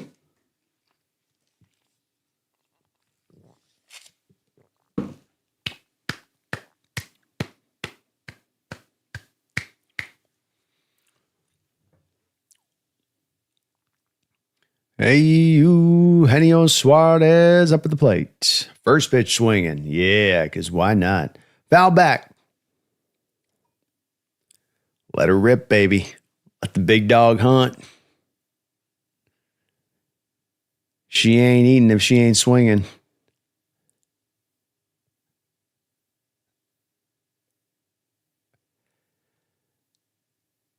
A 1 count here. Throwing over to first base. The Blacks Mariners losing to the equivalent of Joe Flacco at the moment.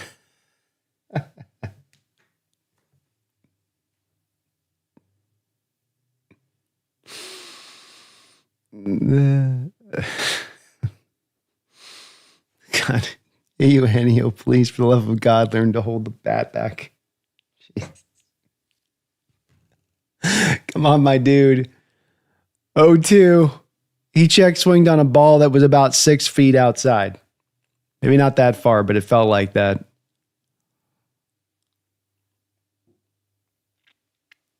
You miss every pitch you don't swing at. That's right. Hey, Eugenio is the equivalent of that guy that goes in the club and hits on every girl because one of them will say yes. Just takes one.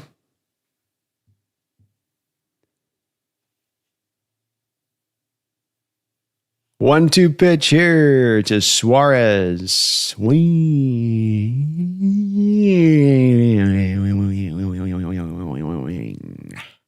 Strike 3.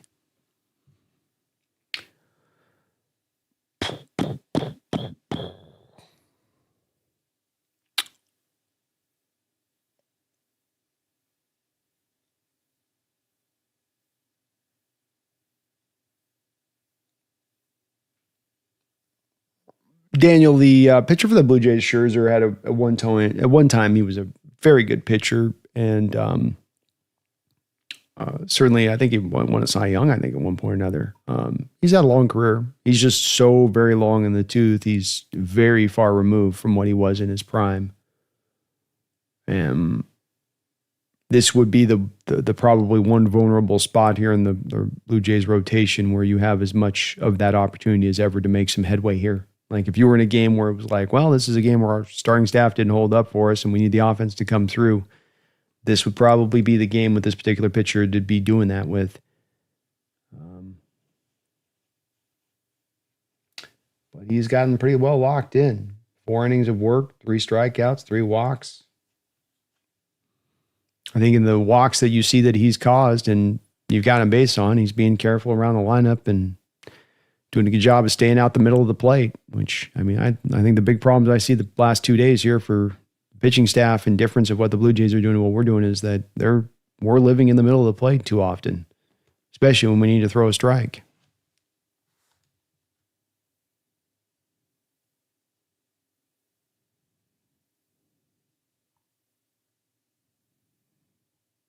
Steelers says, damn, our offense is getting demolished by a 41-year-old Max Scherzer who hasn't pitched in over a month. Yeah. Gornish, pretty sad performance in front of the home field fans. Yeah, it's got to be pretty doggone demoralizing. Can't blame them for that.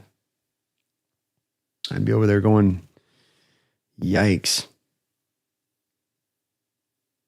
Jordan says, I remember them being down 8-1 to the Jays, and when Jays do choke, we still could come back on this. And look, it's a 4-run lead. It's not a 10-run lead. So Bullpen eventually has got to sort of decide it's going to stop letting runs happen every inning. So there's some stuff that they've got to start stepping up to on this, but there's still plenty of time here, plenty of offense here.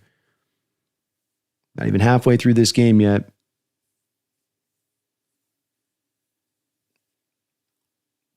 What time does the game start tomorrow? Hopefully I'm on a plane so I don't have to watch the horse show. I forget what time it's on tomorrow. Let's see here.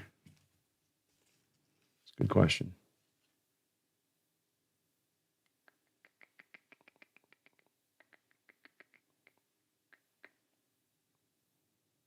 (3:08 p.m. tomorrow, so early afternoon. Got Gosman going back on the hill.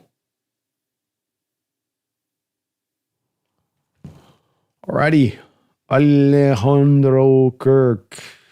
Trash can with a bad steps up to the plate. Brash, another inning of work here. Gets a wild swing from Kirk. Strike 1.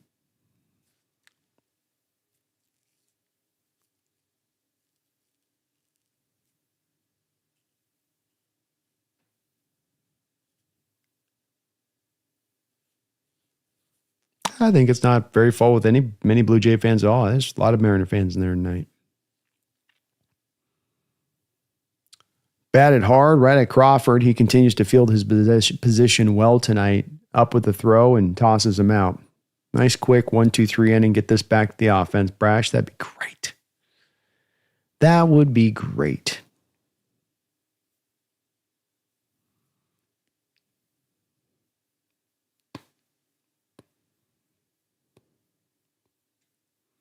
Dalton Varsho up to the dish. 0 for 1 with a walk. Ribby in the third. Slider misses outside.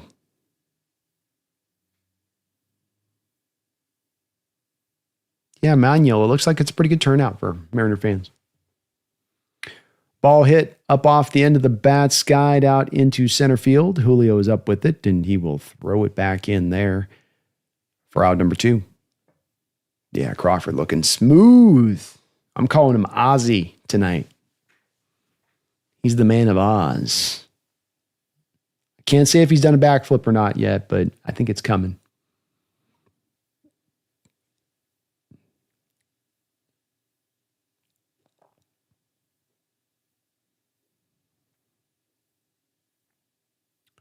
Bouncing ball to Crawford. That man's up with it again and throws him out. So a nice inning of work there by Brash. Well done, man. Keeping this thing close, relatively close. Daniel, as Brian was supposed to pitch next game, any worry about him being off for so long and or health like he may be rusty? Certainly you do.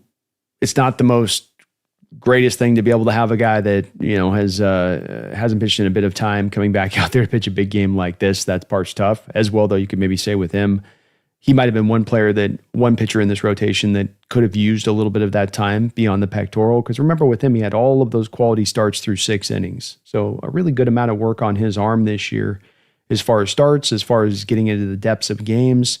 having a guy like that give maybe a couple weeks can maybe freshen him up a little bit for this performance here coming up. And I do think it's going to be on the road. I think they're going to go back to, it sounds like they're going back to Bryce Miller tomorrow.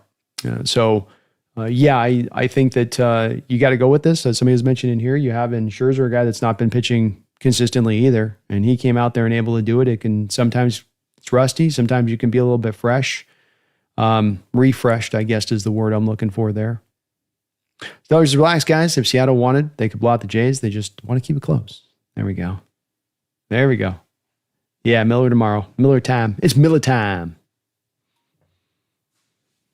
We are a match, Rob. We're going to get this series, man. I'm telling you. I almost have a feeling. Almost.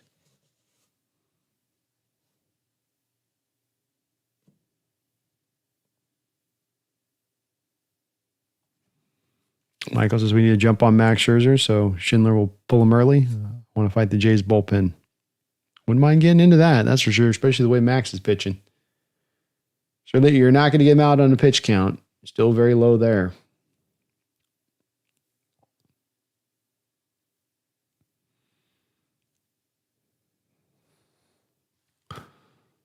Make this a little more. You can see this a little bit better.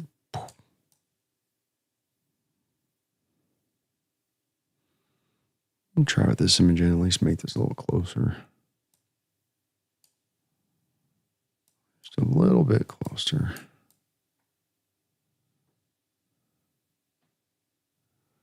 Maybe you'll be able to see a little better on that now. That perfect little magic little spot there. Jan saying Gunzo needs to do something. Yeah, that average is dipping. He didn't have much more further to go on that average drop. He's going to test it out to see if you can get to triple zeros.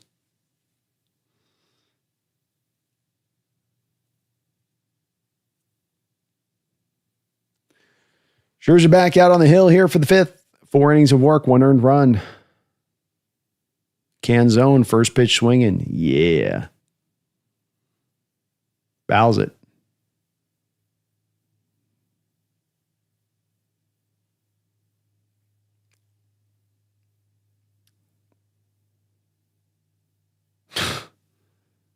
Gets a base hit. Canzone got so lucky there. Okay, hey, better be lucky than good. I'll take it. Base hit. By any means necessary. Gary says, can a professional hitter be 000? Well, the answer is maybe yes, but then are you a professional hitter? Call you a hitter. I can't believe he got that roller. He hit the most lazy roller through the infield and it just found a hole. Crawford gets on top of this curveball, gives it a ride into the third deck foul. Ben's, that base hit looked like something out of mini golf, laughing out loud. It did. He just everything short of banging it off the Everest mountain in the middle of the middle of the hole. Bouncing off the bumper, off the Matterhorn, into the hole. Kind of one of those deals. It's something, Brian. Hey, it's something. Let's go. 1-1 count here to Crawford. High, ball two. There we go, Croft. There we go, Croft.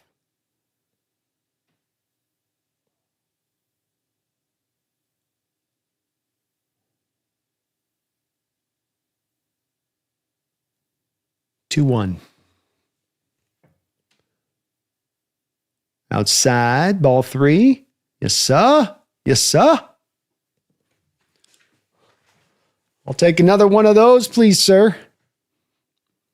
Gives me another.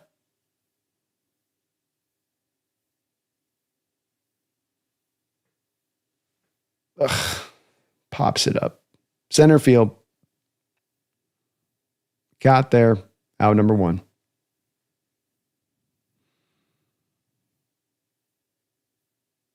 I watched the Fox commentators curse our series with their awful takes the first 3 games. Didn't help. It did not help.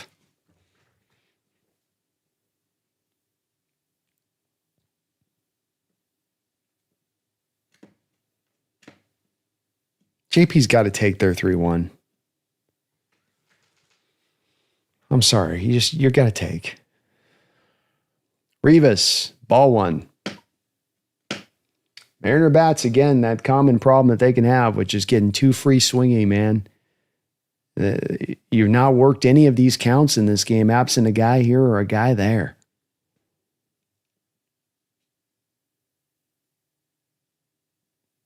Rivas has done a good job of this. Part of the reason he's got one of the 3 walks in this game. And Julio and Cal did good on their bats, but aside from that, it's been jumping on the first pitch a lot in this order. But you can understand when he's throwing strikes to a degree, but if you also make sure you're putting good swings and that it's definitely in the zone. Scherzer's done a good job of when he's getting the part of the plate, he's getting a piece of the plate, not a whole lot of the plate. 2-1 count.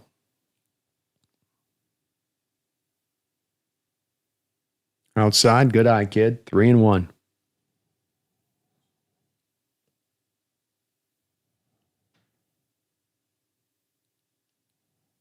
Randy Rosarina on deck. Rivas trying to get on by any means necessary. Smacks this out into right field on a line. Chased down by Barger. Out number 2.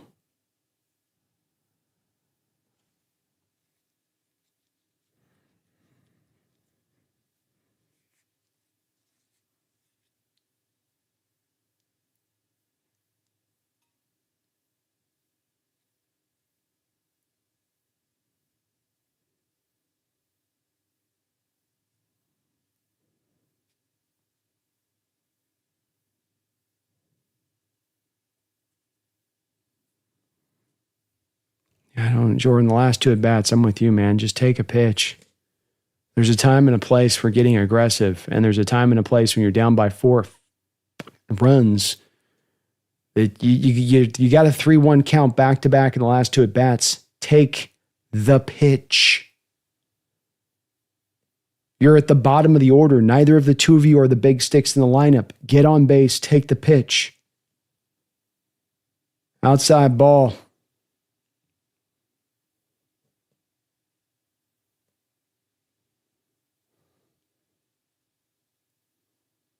Scherzer telling him, don't you dare take me out of this game.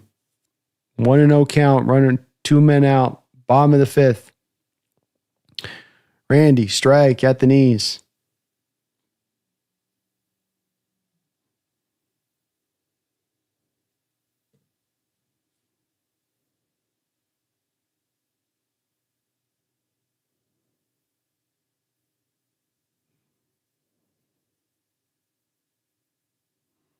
Strike. 1-2.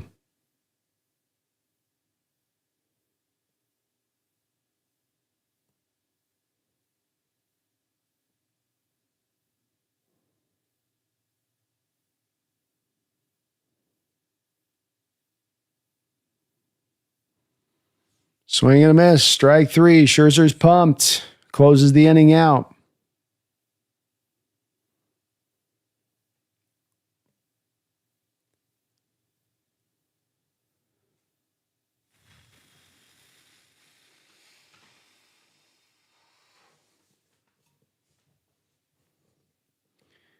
Interesting approach at the plate from the Mariners. It's one of those where it's no shocker to us that this lineup is one that's going to be, home run driven in so many ways. We don't play small ball. We're not a bunting team, as we've seen a couple different times in just this playoffs alone. And I think I'm okay with that, and I can embrace that part of it and saying that this is part of the modern age of the game and where it's gone and where it's at. And there's not, you can argue against that as much as you argue against the seas changing direction. But at the same point in time, if you're going to be that home run centric team, then you've got to have some distinguishable control of the zone. And instead, you have a lot of guys that it feels like they're closing their eyes and determining they're going to swing before the pitch. They're not looking for a pitch in the spot. They're not taking the tough pitches. You see in the Blue Jay lineup a willingness with 2 strikes to find a way to fend off tough pitches, to stay alive, to get yourself back in a position where you can actually do something with a less difficult pitch. The approach here in these last 2 games by this Mariner order has been just very, very maddening on that front of things because they're not doing a good job of helping themselves to get to a good spot to hitting anything.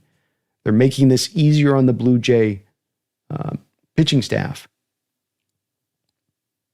Again, we're going to live and die by the home run. That's just the nature of this beast. But you don't have to swing then at everything in the name of I've got in my home runs.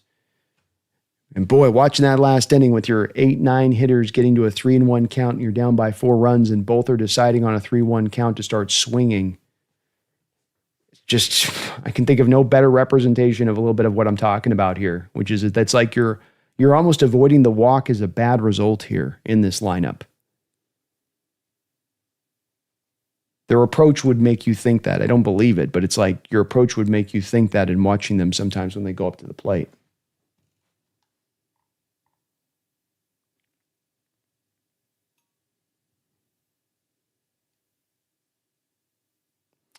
Jeff Thistle, thank you for the $2 donation. Joe Flacco beating Rodgers, the battle of the old men quarterback. Well, hopefully it's at least entertaining. No country for old QBs.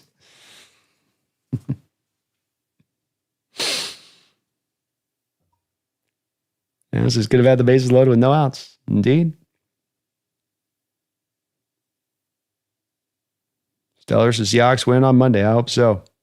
Globo says Scherzer and his geriatric fastball. We just watch it pass by and swing at the crap balls. Amen.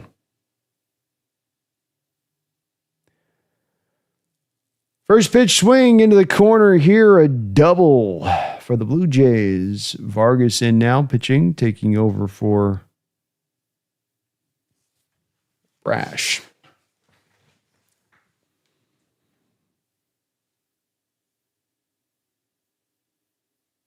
I think Trump was sick ice on the Blue Jays.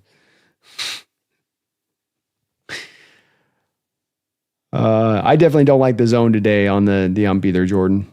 It's been a contributing factor. I think that we have aided it in other ways though too, but it hasn't helped matters.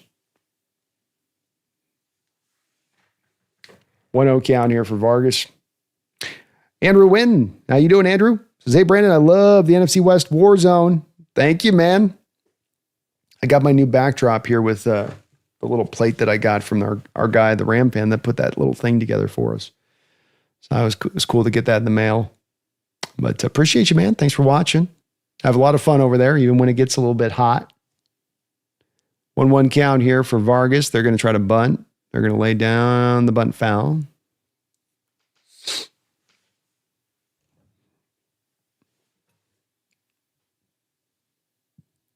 Stellar says Derek Stingley versus Jackson will be crazy, but Jackson's burned every corner so far this year, and we have Horton and A.J. Barner and Cooper Kupp. Tough secondary, I'll tell you that.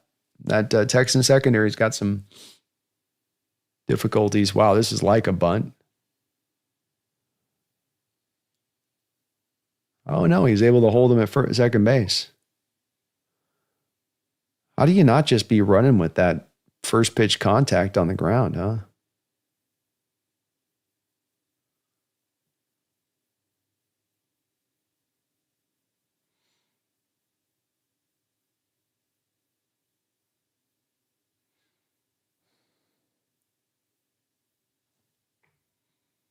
Hi, ball one.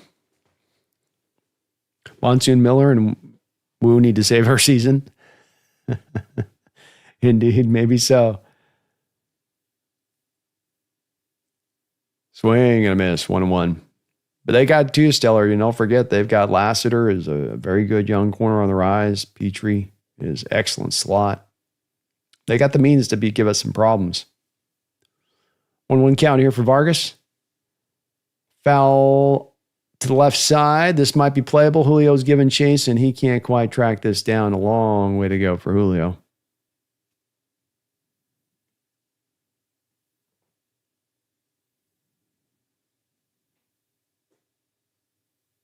Beautiful stadium, no banners hanging off of it, I know.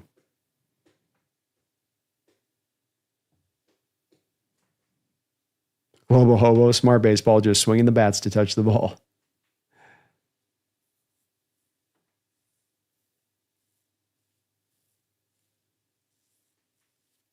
D-Man says, why was Luis taken out so soon? He wasn't pitching well, but it was only 2-1 at the time.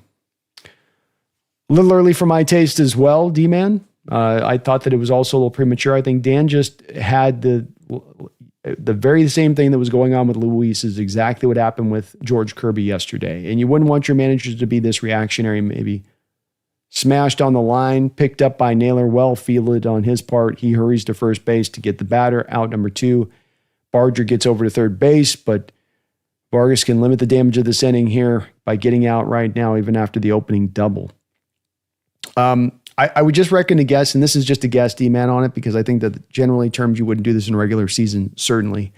But I think because you saw Kirby have the very same thing happen to him yesterday, where rolls through the first 2 innings, hits the 3rd inning, and bam, here comes a roadblock, and it's almost like the wheels have fallen off the car in so many ways.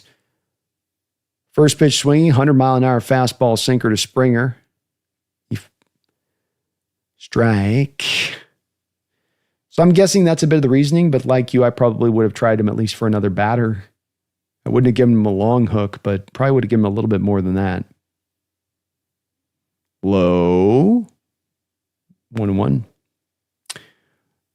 Brian says, tight ends Washington towers over everybody, 6'7", 300 pounds. Sheesh, he's a big boy. Hell of a blocker, too. He's not just big, he's also a good blocker. Low for Vargas, 2-1. Jeffrey says, clearly the ball didn't consent to being touched by the M's bats. Clearly. The Blacks can't even get to the foul ball. Andrew Wynn, I agree. We do need something with the run game. Ooh, this is hit right at Julio. I mean, right at him. Doesn't have to move an inch. Out. Number 3. Vargas escapes trouble. No more runs added. Mariners still 4 away, but within still striking distance here. Generally speaking. But I think that's the key I kind of came down. It took me a long time talking to Brendan today, talking to my man Robert Land there, Houston Tech Sports behind enemy lines guy that I had on the channel today, Andrew, where I kind of came down to just feeling like, you know, we've stopped all these teams that are running the ball. I feel like the Texans have made a point of emphasis in running the ball, specifically as much to try to, you know, keep teams at bay as far as their pass rush and not become too one-dimensional, and because they don't, I think, fully trust that offensive line to hold up all the way. And so if the Seahawks can defensively then manage to go and do what they've done with so many teams this year, in fact, every team this year, which is turn them into a one-dimensional attack, to me, you've kicked open that vulnerability wider by doing that against the Texans. But then conversely, to the other side of it, I think the Texans, with those 3 corners I just talked about and the means by which they're to kind of deal with your talented pass catchers on the outside, and I also think they might be a little bit more with the lighter boxes to us than what we've dealt with. That combination then opens it back to me thinking, well, we've got to run this ball too to find the success here. And so then it kind of comes down to the old cliche thing that's been said for years when it comes to this stuff, that it comes down to how you run the ball, but both sides, how you defend and how you run the ball in this particular game. Because I do think maybe some of the passing attack will be a wash to both sides a little bit. That maybe there's going to be some limitation there as much as anything else. This would be the great kind of week where if you go find 180 yards rushing on the ground, this would be the kind of week to go find that. If you could. I agree, Andrew. And all the way around on that, both offensively and defensively. Stellar, did y'all hear of the trade rumor of Week 1 for Devon A-Chain? I did. I don't really get it. It makes no sense. It would make sense as a straight swap because Dolphins are going to move him for just a half season of Woolen. Like, what's Woolen going to do for you out there? With A-Chain, he's coming up close, I think, fairly soon here too, as well, to being off his rookie deal. But again, where's his fit here then with this team? I don't know if I can quite put together where that rumor's coming from. It's a little bit of a Jeffrey Thistle, thank you for the $2 donation. Says, welp, back to sports purgatory. Yeah, potentially so for Mariners baseball. They're in a good place for the future here. Even if you don't get to the series this year, and look, I'm not giving up here. I'm not easing up on the stick. Scherzer back on the hill for the Blue Jays. Cal smashes it down the line, but foul. They're in a good position here moving to the future, Jeffrey. So even no matter what happens this playoffs, you have well-acquainted situation as far as your salary spending goes and the money you are spending, the young players you have coming up, your farm system. A lot of reason to believe the future will be bright. This is skied out into right field here. Barger will get underneath it and make the catch. Yeah, Global, I agree. We can't really letting go of Reek right now. I just don't think makes a lot of sense here.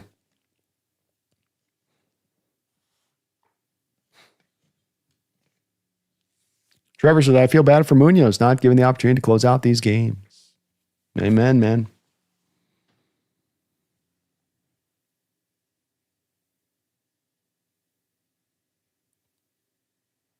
Boy, he gave him a hanging slider right there. Julio was just looking fastball. But that's been Max today, man. He's been working through his pitches. He's been a step ahead of the hitters here, feeling what they're looking for and throwing them the opposite.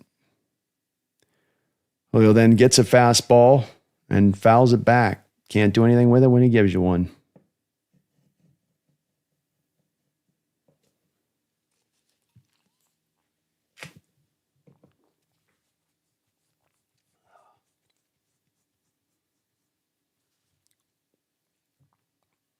Oh, 2 count. One man down. Mariners down 5-1. Bottom of the 6th. Swing and a miss. Strike 3. Ryan says, by the way, it sounds like Reek, Love, and Spoon are all playing Monday night. It's prime time, baby. Bright lights. Everybody wants to play on bright lights prime time. It's good to hear, though, Brian. We need the return to the ranks here of these guys. As we saw, as somebody was saying about the Tampa Bay game. You need it.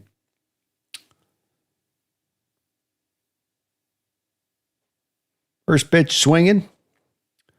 Bada bing, bada boom. Jorge Polanco bats it foul.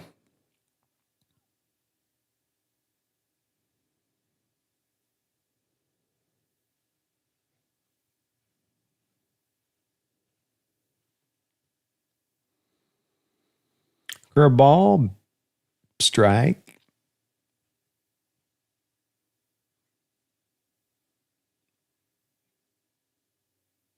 Yeah, he's been burying this Mariner order.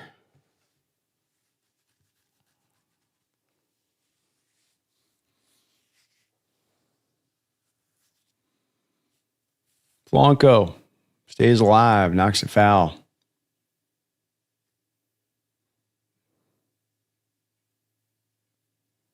Black says, where will this rank among Seattle sports meltdowns when they don't win the series?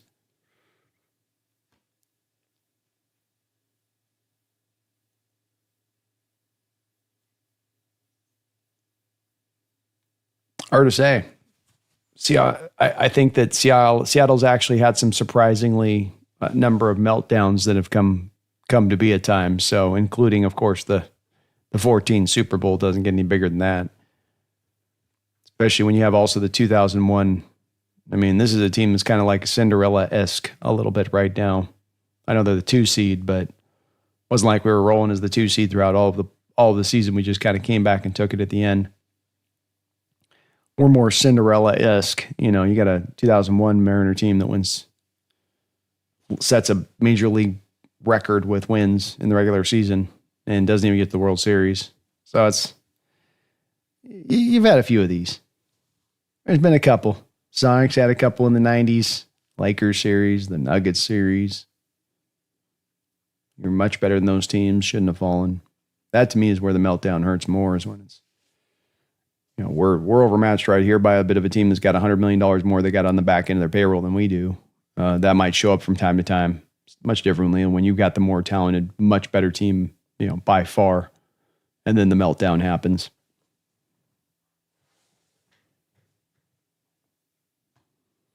3-2 count, 2 men down. Jorge's done a good job of getting this back to 3 balls.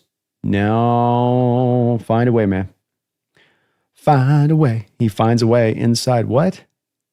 He didn't even start to swing. Why are you checking that? You almost hit him. And that's going to be it here for Scherzer. 2 outs here, done his job. More than did the work for them. 5 2/3 of inning here. Leaves a runner on first that he is responsible for. But aside from that, 1 earned run, 5 Ks, 4 walks.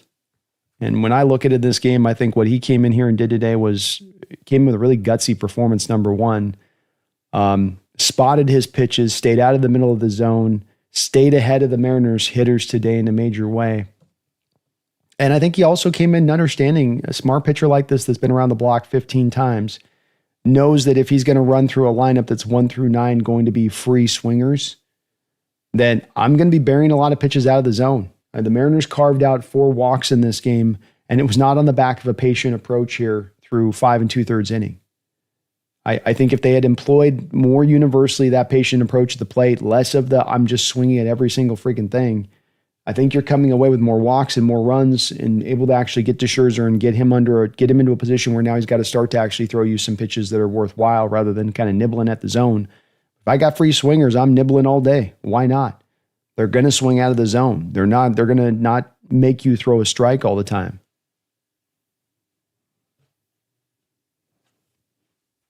Yeah, Jordan's with me. He says, imagine if we did that all game and we'd probably have 3 to 4 runs. I agree. Doesn't mean that you'd be overtaking the Blue Jays here, but you might have a couple more runs carved out. You might have pushed him out of this game a little bit faster on top of it. And I like aggression. I know that there's a part that's like, hey, we got to go take this. We got to take, but there's also a part of it like you got to make him throw you strikes. And when they're dealing like Max was in this game, so much from that just portion of the plate and all of these throws, portion of the plate leads to a lot of balls off the plate that you might end up swinging at on it. So make them throw you a strike.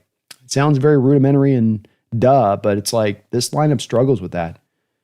Can't believe how many guys up there just whacking away. And it's one thing, again, if you're swinging first pitch and you're, okay, I'm looking fastball, middle in, he throws me that there, I'm jumping on that pitch and turn on it. It's another one when it looks like, he threw me a slider, swing. Where there's really not a plan there prior to the pitch as to what you're looking for. You're just kind of looking for anything and the full swing's going anywhere and on the first pitch. Look for a spot. Look for a place. Apply a little bit more of a exacting model to your approach at the plate.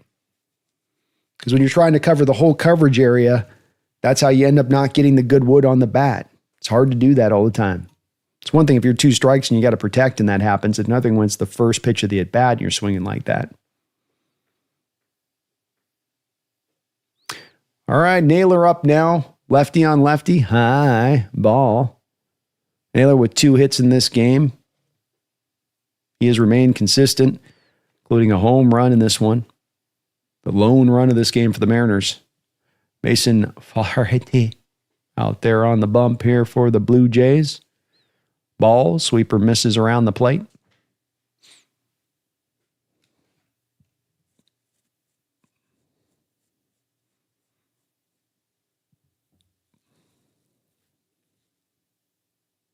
Two-0 count here to Naylor.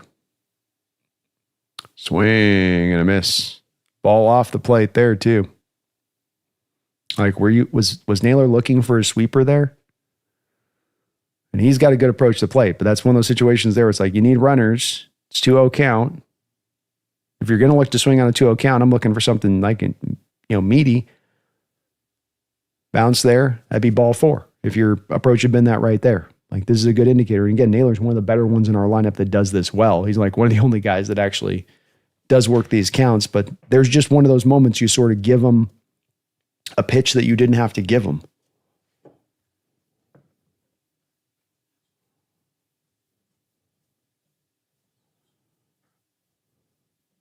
Agree. Rivas had the 3-0 guy with a guy on base. Just take the walk. Instead, he popped out. Yeah. You got to work it a little bit.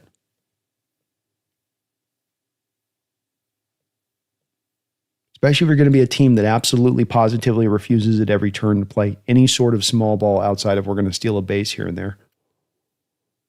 Good take. Ball 4. Tough pitch. More like it. Throws you another sweeper than just sit on that thing. Like, yeah, throw it for a strike then. Good luck. Good frame job by the pitcher there. That thing was low, and he brought that up nice. Nice job by Kirk. He almost got that, I think, umpire to buy in on that one.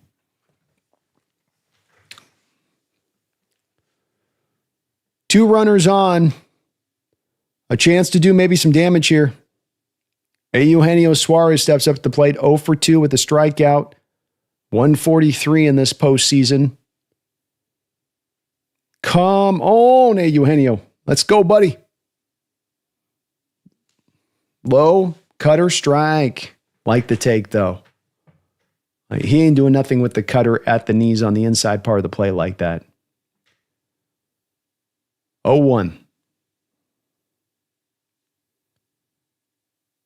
Swinging base hit. Out into right field. This should score the run from second base. Polanco on his...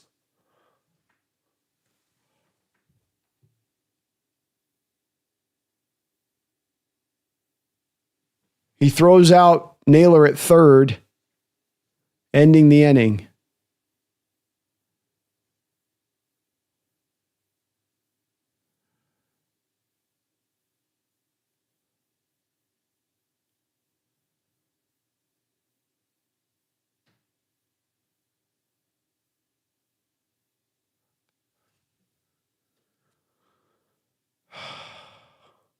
I don't know why Naylor's going to third there. There's 2 outs, so getting to third base doesn't really get you a whole hell of a lot there on that play.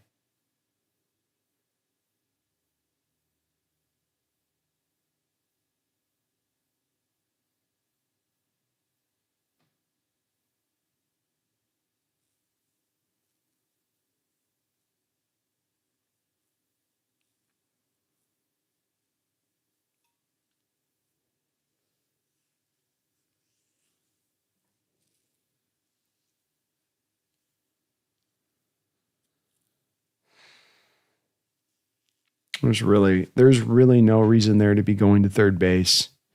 If it's 1 out, you can kind of maybe understand what he's trying to do there by stretching it past the 1 base he's taken. But he's, as mentioned here in the chat, he's not the fastest of guys in the best of times. He kind of steals bases by tricking pitchers as much as anything else. But you're not gaining anything by going to third there. You know, it's not Naylor necessarily. It's probably the base coach that's telling him to go there. So you're right. Not to blame Naylor as much. This is probably, I'm guessing he didn't just freelance it, that the base coach was like, yeah. But what are you thinking as a base coach then there? Whoever's mistake it was a mistake.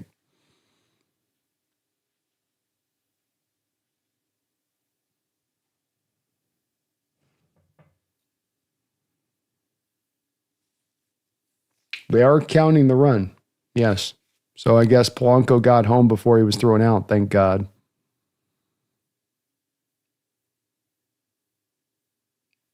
Horrible by the base coach, though.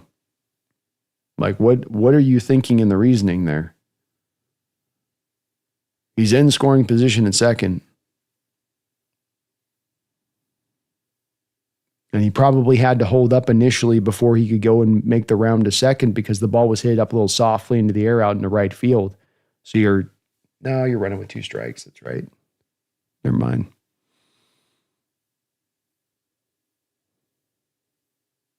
Might have been overestimating Naylor's speed. He saw those stolen bases there, Brian. It's like, he's got it. He's got it.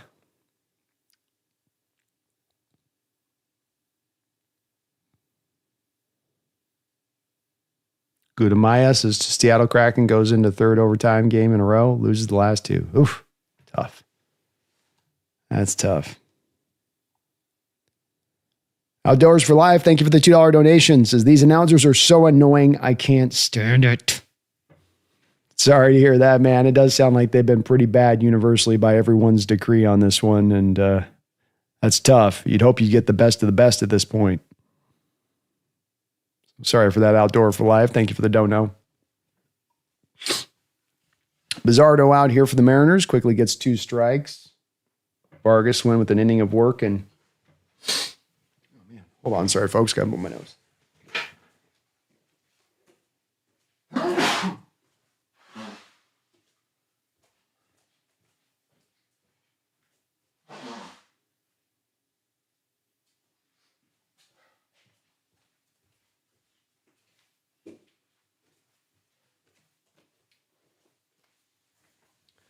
0-2 count. Top of the 7th inning. Mariners down 2-5. Bizzardo comes set. Bouncing ball to the second baseman. Rivas up with it, and he will throw him out at first base for out number 1. Jeffrey Thistle, thank you for the $5 donation, Jeffrey. M's have 2 starting pitchers and 1 closer hitting arbitration, and 3 key members of the lineups are free agents. So we're not in a good spot. We are cooked. Well, I think that the other part of this, though, too, is that in where you're at from a standpoint of potentially losing these key members of the lineup is that you're also going to have, a lot of money still to spend. I guess, too, when it comes to key lineup, certainly Josh Naylor would be a big loss if you're to lose him.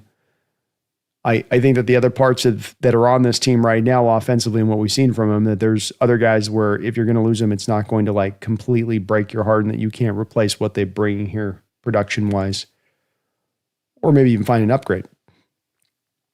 This ball is crushed into right field, and that will be a home run. No pitching around Vladimir Guerrero, I suppose, huh? Nobody on, 1 out. Let's pitch to him. He's already got 4 home runs this postseason. Let's throw another one down the pipe to him. That's a good idea. But I think with Naylor, there's a lot of reason to believe that you're looking at bringing him back into the fray here and that he's not going to be let go. The pitchers are under club control. The closer's under club control.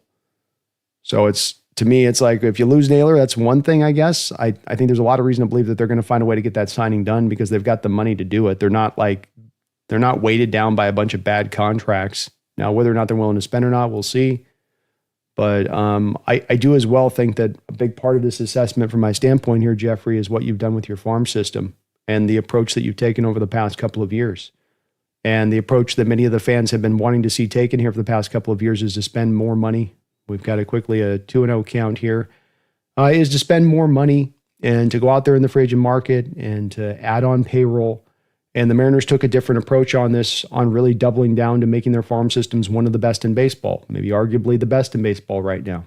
And that being the case, they've taken the slower approach that will eventually pay off. And I think that they're on the edge of having that payoff happen with these young prospects coming up through the system.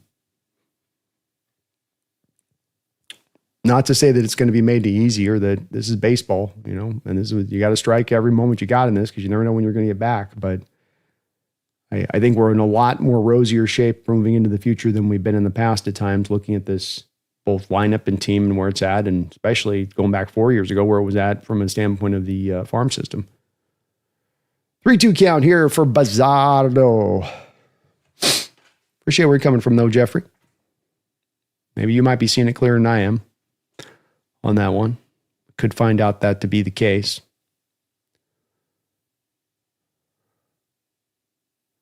Can't put these hitters away, man. Can't put them away. Foul back. Donnie, how you doing? Gumagarth, what's up?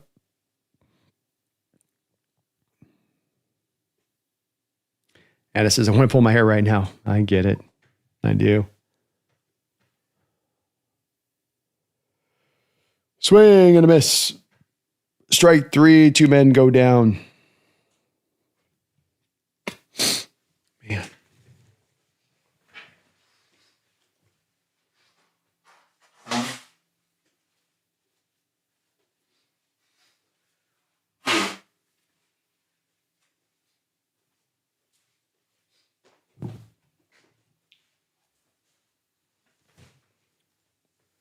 Bizzardo, sinker, strike.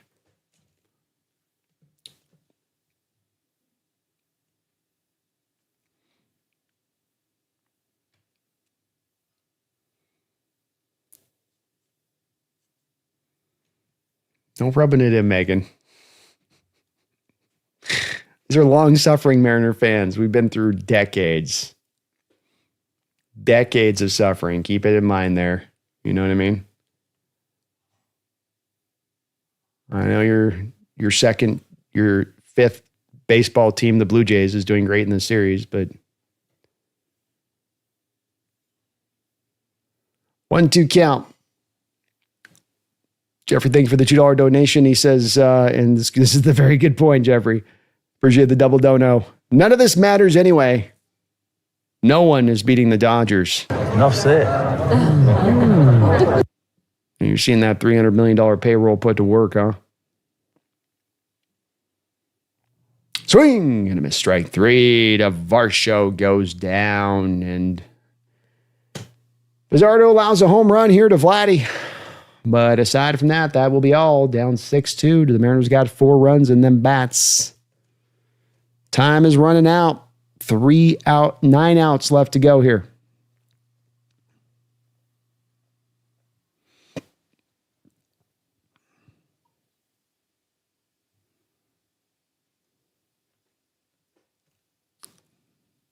Yeah, it's not really Naylor's fault on the base run. It's a good point on this. This is the base coach waving him over there, and it's an awful mistake by the base coach. It is, and one that can be one of the bigger costers in this game because you finally got momentum going there, and then you get it's not the plate that ends up cutting you out there. It's a base runner. Just can't get any momentum since coming back home. You start to get a little bit of like good mojo going, and it just gets like Julio gets that home run. You got the lead yesterday. Get the home run today. You got the lead today. And you just can't seemingly kind of sustain the momentum here at home through these first 2 games.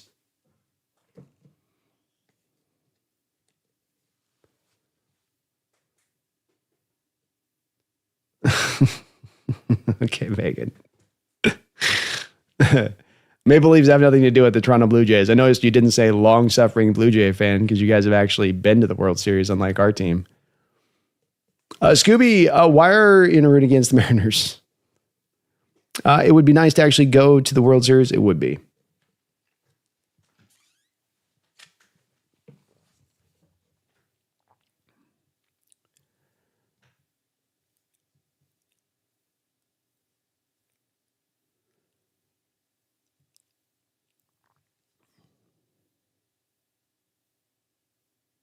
And it says base coaches have to do better. You can't be making mistakes like that. No, especially in that moment where it's, again, what's the payoff? I think if there's one out there and the base coach sends Naylor, I can get the thinking behind the base coach trying to set up a situation where one out, I can get a sac fly. We can go steal another run, get this thing back to 5-3. Okay, that makes sense. But, you know, I really don't need to see this liquid death decapitated head commercial again. Like, I'm okay on that. You know what I mean? I don't know who the brilliant guy was behind that stupid ad campaign, but can we not run that ad 59 times every single game? Do I have to look at a decapitated head 59 times every single game? That's just if possible. But you got 2 outs in that moment. You're not gaining anything going to third base. It's a no-win burger there doing that. You're still in scoring position at second base as it is. Don't understand what exactly the thinking is there. But let's see what the Mariners can put together here. Louis Varland out here for the Blue Jays. 6 innings of work, 3 earned runs here this postseason so far. Batted first base side. They'll throw Dominic instant out can zone. Out right there.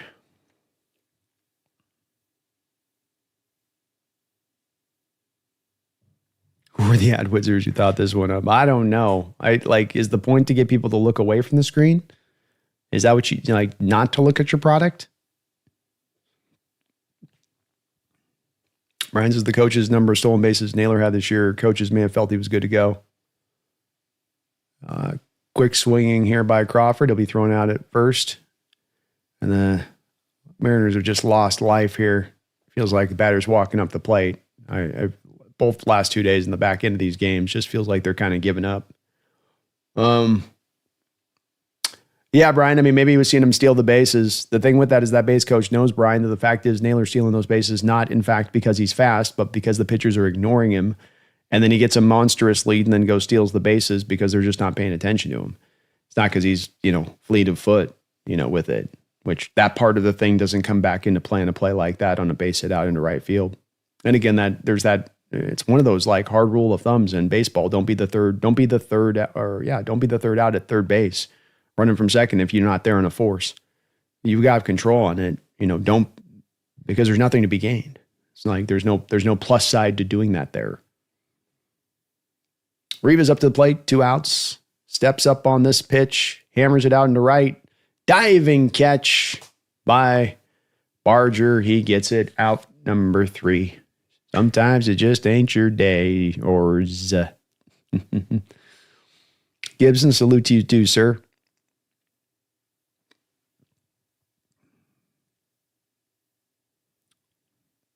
Yeah, Megan, I don't know what he was doing on the run and play there with the coach. You don't send that guy there. It's kind of baseball 101 with this stuff. It ain't like advanced strategy technique stuff. It's don't be the third out at third base if you don't have to be like that. Especially as you're trying to mount the one inning of work that you've put in this game so far. Zilla says, we're going to win it. Remember how matter of fact Judah J claimed it? I do remember that.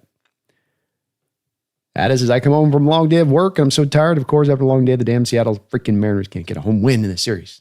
I know. Gibson Brandon, you a good dude. Thanks. I appreciate you, Gibson. Thank you, man. We're not over yet in this series. Tough 2 games. I'll give you that. Not a good signs in these 2 games. I'll give you that. But we've got Bryce Nails Miller out there tomorrow. And Bry, Wonder Man, woo! Coming back the day after that. How you doing, YYC? Appreciate you for checking out the channel today. If you guys can for me, of course. Please hit that like button. It does help. I do appreciate it. It does make a difference.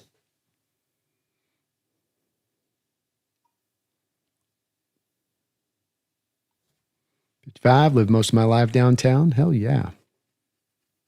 2 games away is tough. Yeah. Boy, is it ever. David would let it drop.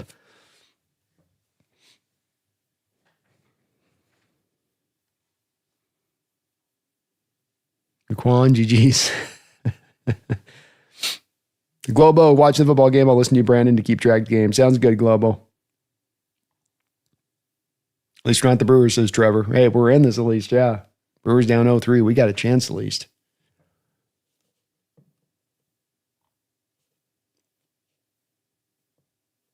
It would be nice, New Blacks, to go to the series.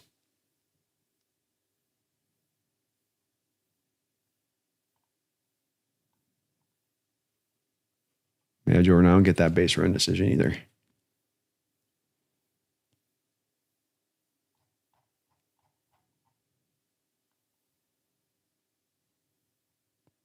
Dazilla mentions top of our lineup will be up next inning. That's our chance to change this up. Yep. Agreed.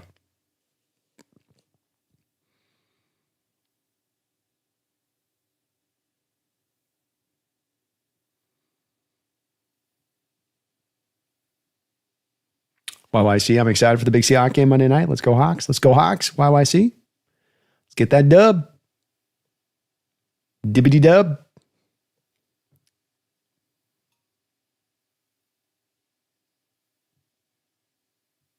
Emerson Hancock out on the hill here for the Mariners.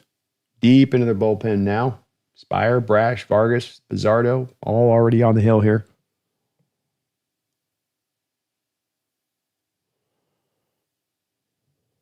Base hit out into left field. 10th hit of the game here for the Blue Jays. Opening runner on.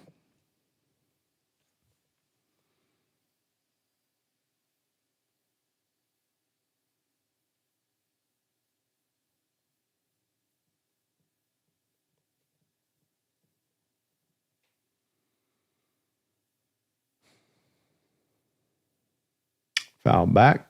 0-1.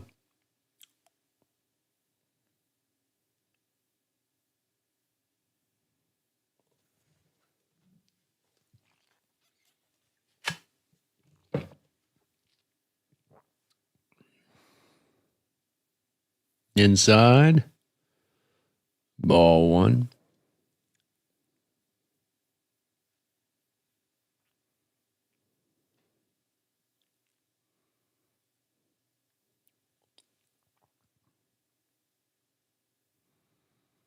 Boy, Emerson really has a struggle with the zone, doesn't he? Big Day Brandon, I think I'm going to be hearing the sound of the ball on my bat in my sleep when I wake up, too. Wow.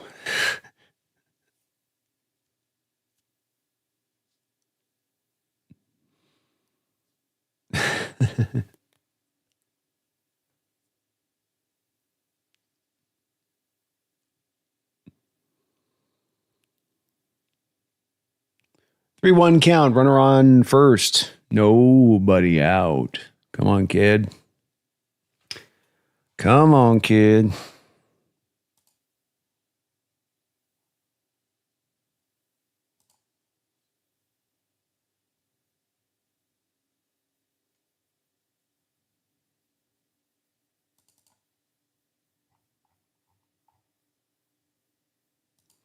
Outside. Ball four.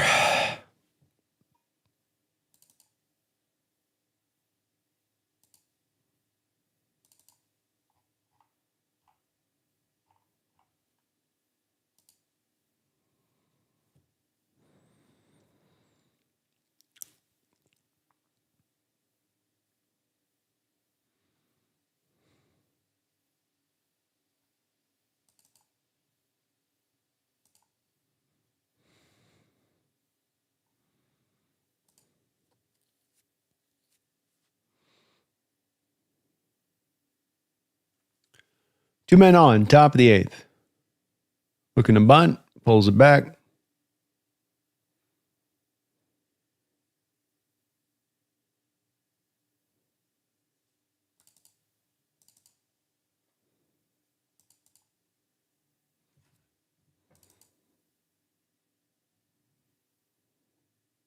This bunt does get down. This will remove the runners over, and that will be out number one.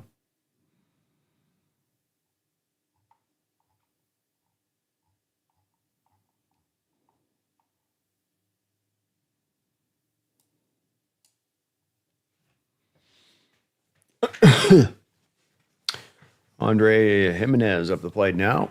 1 out. Runner in second and third.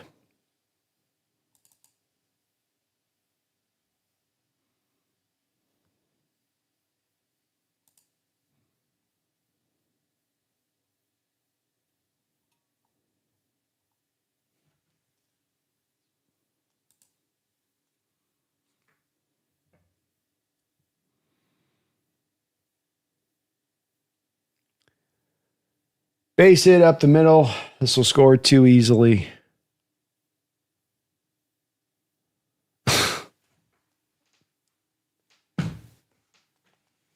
What a throw from center field. Jesus.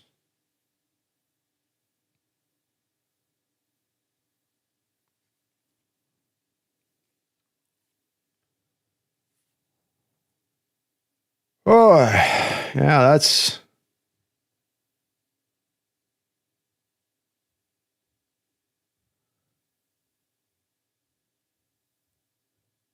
Oh, that was one of the worst throws I've seen from a center fielder in home. Julio had a chance to throw him out at home, and he short hopped the throw from shallow center field at like the second base. Like he couldn't get the throw off like he was trying to get it off and just bounced it along. This has been just miserable 2-game watching experience of the Mariners. I mean, it looks like a different team almost totally at certain points. There's some stuff that's carryover, but some stuff that's like, dude, what happened to our team here? You're locked in and you just came back home and all of your mojo's been lost. There is no Soto mojo. There's no mojo. You certainly got to your point, Daniel, any faith we can win this series still? These past 2 games aren't even competitive. I mean, that's it. It's like, yeah, you do on paper. It's 2-2. But, you know, you look like you don't belong on the field with them right now. And a lot of self-inflicted mistakes here. It's one thing Blue Jays beating you, and it's a lot of other stuff where I can go down to a list of about 4 or 5 things from a Mariner standpoint that have been problematic here in this game that go beyond the Blue Jays just getting the win. Blue Jays have also avoided these major mistakes that the Mariners are made. Their pitchers aren't living in the middle of the plate. You're not getting base running errors. Their guys out in the field are handling business. You know, their hitters with 2 strikes are finding ways to stay alive. you're on the other end of the scale all the way across the board of it in these two games, and it's going to be hard to win. You already don't have a lot of room for error against this Toronto team. It's going to be very hard to win with you got self-inflicted errors. You're going to let yourself be led with a bit here. That was not a Bo Jackson throw out at home plate from days gone by. No, it wasn't. It's not like he's sitting on the warning track either. It's like he's on the outer edge of the infield.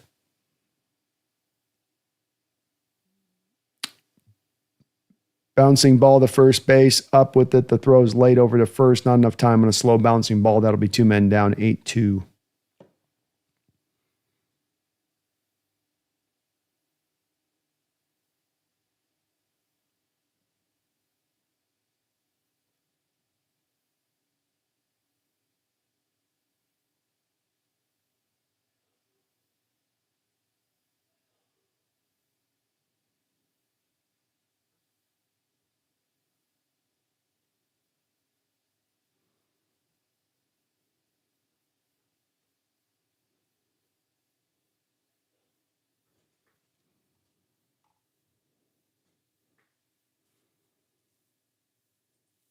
Chalk says 206. I know the series is tied, but my hopes are in the dumps.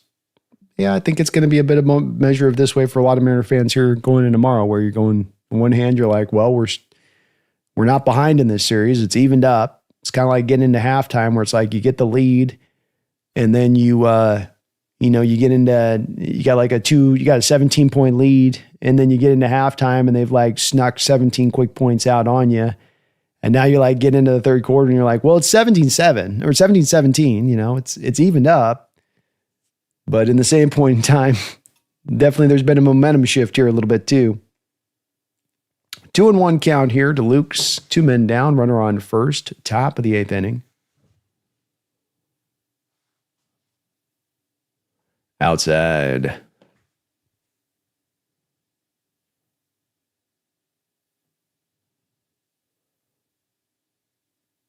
I think tomorrow's in Seattle still, Megan, and then they go back out to Toronto. Outside. Runner steals the bag. Hancock with another walk. Emerson just struggling to find the zone. Yeah, Brian, I still feel like probably Castillo was pulled a little too soon. No opportunity there really to find himself on that one. You just wham, bam, here we go. You don't have it today. I kind of wonder, Brian, if Kirby's day didn't happen yesterday, if he would have made that same move.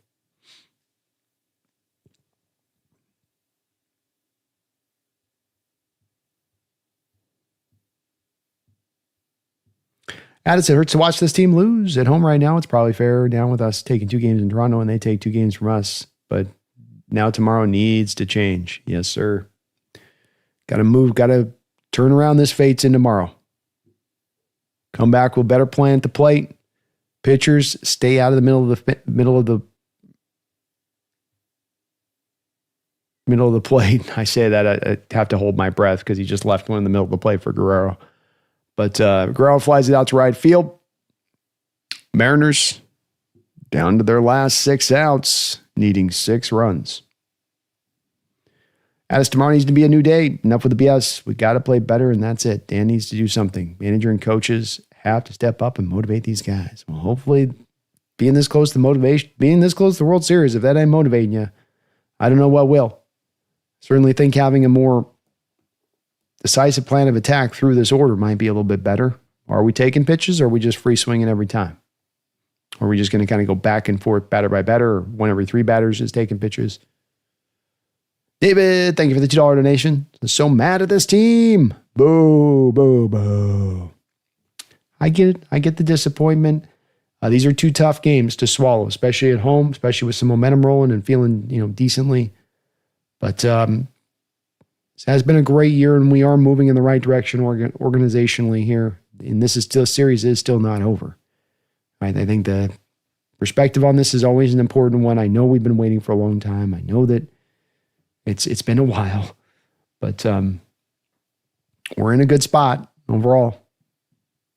We're going to have Bryce Miller going tomorrow, Raj.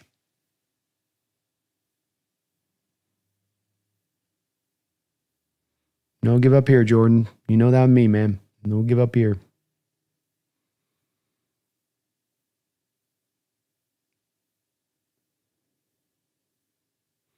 We got it.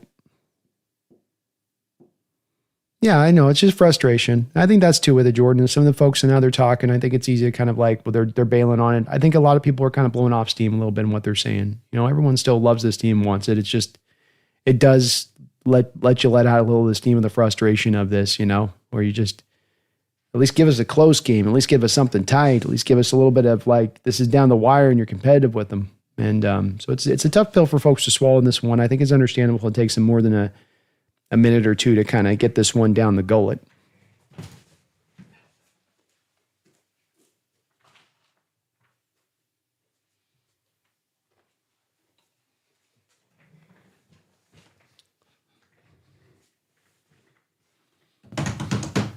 Okay, hold on. Anyway.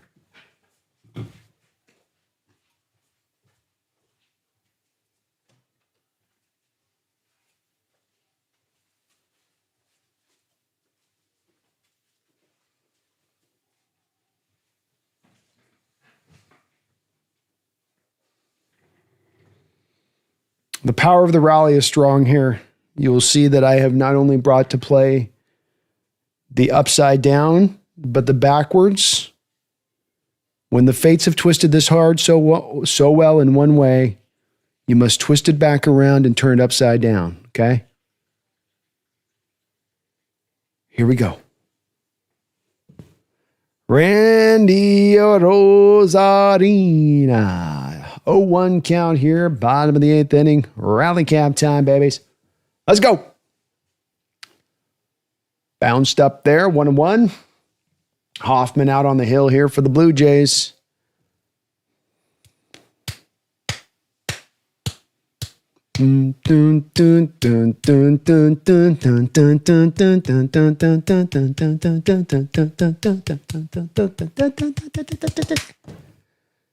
Here we go, ball 2.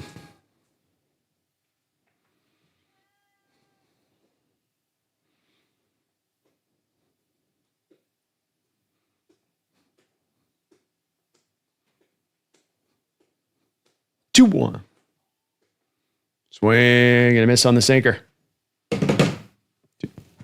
2-2.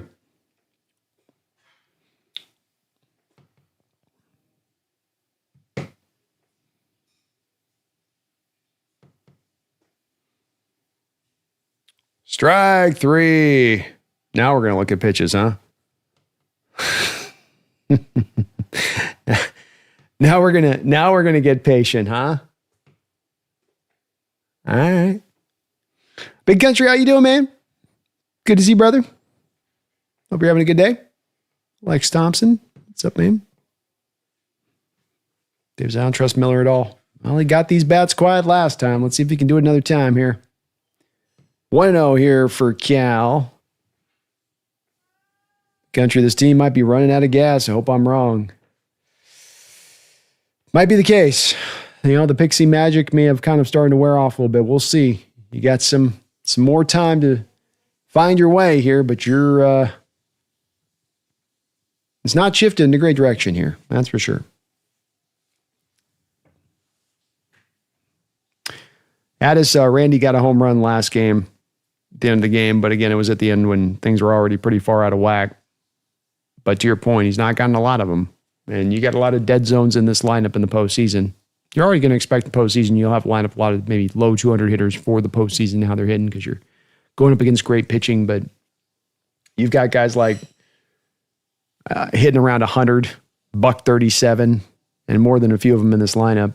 Outside ball to Julio.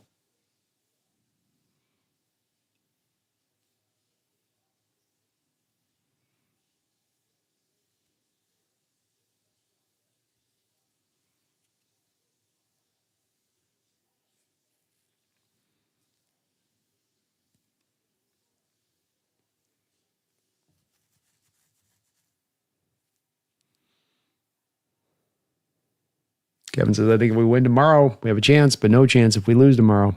I think that's probably pretty fair. Foul back by Julio, 1-2. 2 men out. Mariners down 8-2. Bottom of the 8th inning. We're down to it here.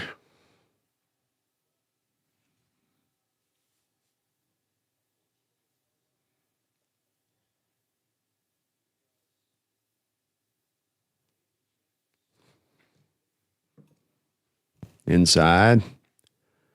Ball 2.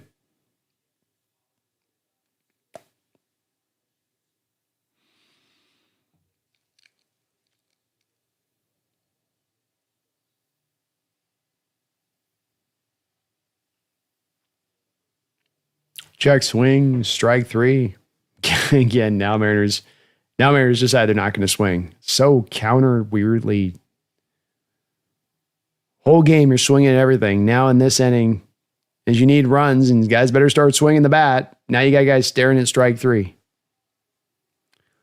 Woo!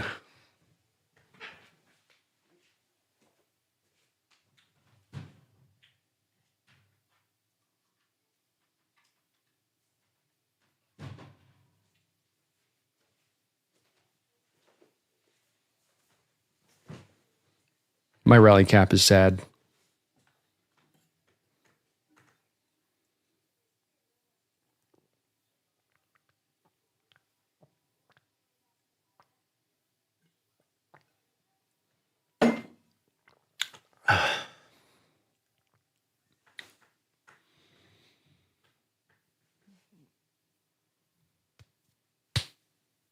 Addis, I apologize if I said negative, Brandon. I just want a team to come back in again. No, you're all full well to do it this way, Addis. I'm not rallying against it. I know Jordan's a little like sensing some of the energy here, but I kind of get this. And I think one of the places that this has got to serve to be, and it's this way for us on the Seahawks side when we do this, is, people need a place to vent and people love this sport. That's part of, you don't get fan without the term fanatic coming from fandom. I mean, that's the nature of it. And I'm right there with all the rest of you guys on this, and that's what I want. I want my fans to be passionate.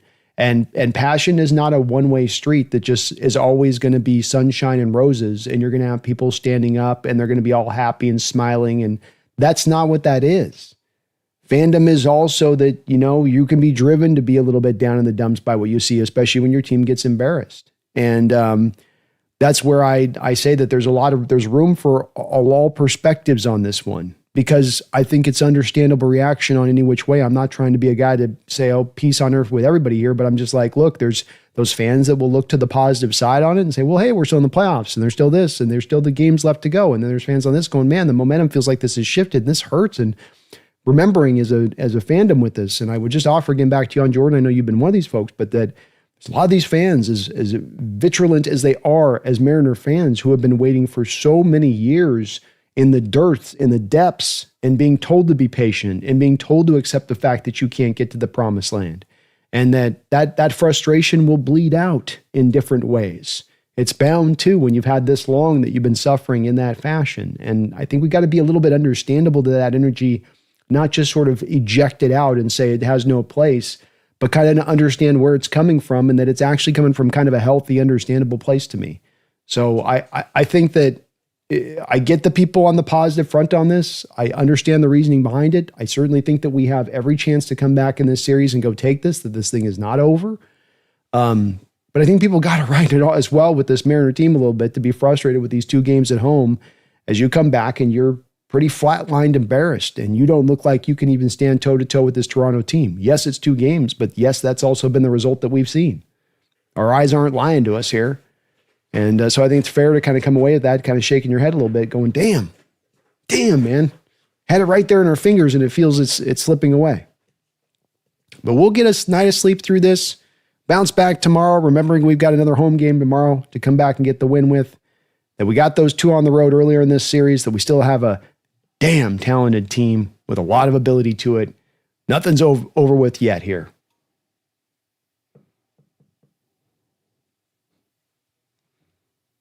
Side says, dude, this is depressing. Tasman Jays win tonight. They can reclaim home field, but that hasn't been an advantage in the series. That's true. Good point. 3-2 count here. Hancock still kind of searching for his location.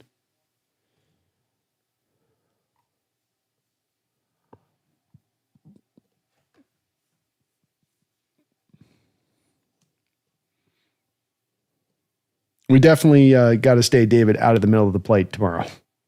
Strike 3 on the sinker there. Too much over the last 2 games with our starting pitchers, especially, and the relievers have been similar in this. This lineup, you cannot live in the middle of the plate. Can't do it with any major league lineup, quite frankly. I don't care if it's the Blue Jays or Boppers or not. You've got to do more of working the edges of the dish a little bit with this Blue Jays team. Working up low, working higher, not so much right there, belt high, center cut steak, nothing but a fillet. Time do we play tomorrow? Good question. I think it's 3 o'clock. 3 o'clock tomorrow. And I'll get the show posting. I'll get the show posting foul 0-2 as soon as the game wraps up today. Forcha, this one hurts specifically seeing our major flaws come through. I just want my grandma to see them gets the World Series, man. That's it. Great. Well said, Forcha. Well said. I can't add more. Other than I agree with it. Yeah. And we've got such a cool fan base of Mariner fans here to me, because this is not a bandwagon fan base. This is not a fan base where guys are jumping on here. Sweeper, strike 3, 2 outs. Nice job by Emerson there. This is a fan base that's been riding with this crew the very least since 2001. I'd say since 95, to be honest with you. And that they've kept that consistent despite the fact the team's not been a winner. And that to me is the type of fan base that's earned to be rewarded with something for that a little bit going through that long period of time. And hopefully they can soon here. But see if it can maybe still be this year. Not over yet. Dave says, sorry, I've been negative too. 30 years of fan, no World Series. I don't want any apologize for being a negative on this. Julio makes a nice catch out there for the 3rd out. Good job by Julio. Very low-key, good catch. He just kind of I got it. But no apologies needed here for being negative. When negativity has no reason, when negativity is not built upon anything, or maybe that's something, but even then it's like, this is something where there's a valid reason to believe and think and kind of have that energy and where you guys are at, especially in the moment now. We're in the middle of the game. It just happened. You just got handed your second stack of papers that were bad, so to speak. So bad news a little bit. And so I think a lot of you guys will get through the end of this kind of flustered, realize we're still in this after this game. But in the moment, yeah, it's a little bit frustrating. You're just kicking and turning it over a bit. That's a lot of what I chalk it up to. And again, understanding I've a lot of history this recently in dealing with, for instance, with Hawk fans post game and having us come off the end and also sensing the energy from that, because not quite to the extreme degree of the Mariners, but in similar terms, it's been a little while since our Hawks have really trod out a true winner here and given us something that, we know can go out there and make some noise, especially in the playoffs. But no need to apologize at all, folks. I appreciate you watching, and all opinions are welcome on in here. Everything's got to be positive. That's not the way my channel works, for sure. We try to keep it real. Take to Brandon, got to be honest, I am not a bandwagon guy. I'm more of a bandwagon critic right now, but I always tip my cap to the loyal Mims fans. Hell yeah, man. Let's go. Desman says, I feel your pain, Mariners fans. Vancouver Canucks are 0-3 in the Stanley Cup. Yeah. It's hard when you're one of those teams that's just like never getting there. It's like the old Cubs team out there in Chicago. It's been like 100 years not able to make it happen. Jordan says, sorry, I'm not trying to say people can't be upset. I'm just tired of our team sucks and we aren't winning anything after the 1-2 bad losses with how long we've gone with the Seahawks because of Geno and DK discussions. Yeah, I get it. I get where you're coming from too, Jordan, on this. So it's not to try to necessarily push down as well that there shouldn't be, let's not overreact too far to this. Let's keep it still, let's have the emotions we have within it. Let's be mightily unimpressed and a little bit perturbed with this Mariner team in this game. Partially because a little bit of the fact that you got embarrassed, and partially because you got embarrassed by the fact that there were some things that you didn't just lose to in the moment, but kind of did stupidly a little bit. But I think it's just things within sports, as we sense Jordan and doing the Seahawks discussions, just things can, especially when we get down to stuff like this where it's baseball, we're not in the regular season, we're in the postseason, the time's running out, like you'd get with football, where as you can feel that wick coming down to the end is when you get more of that feeling of, man, we have a sense of urgency here and we don't seem to be capitalizing or trying to take advantage of that. And that's where I think people can get into more of the emotions of that moment where things they say things that I don't even know if they necessarily mean when they're saying it, Jordan, like they say it, but it's just something that just feels good to say to kind of release some of that pressure. And I do it myself at times. And I think it's probably pretty natural, with it, but you're all good, man. And that's what we want here, different perspectives and views to get the best idea about what's going on at all times. That's what makes this channel work, not echo chambers, but different perspectives and different outlooks on what's what. Truly a believer in that. I really am. Tasman says Mariners just need a touchdown and convert. Hey, touchdown with a 2-point conversion. We got this, folks. Not a 2-point. We just need we can punch up the extra point. That'll get the job done. See, Lord, I'm a Canadian up in Vancouver, but I'm pulling for the Mems. I've always been a Pacific Northwest fan and pull for the regional teams, except the Kraken, since we have the Canucks up here. Understandable, Bravos. Understandable. Thank you for that support down here. As someone was saying above, poor suffering Canucks a little bit too with the 0-3 there as well.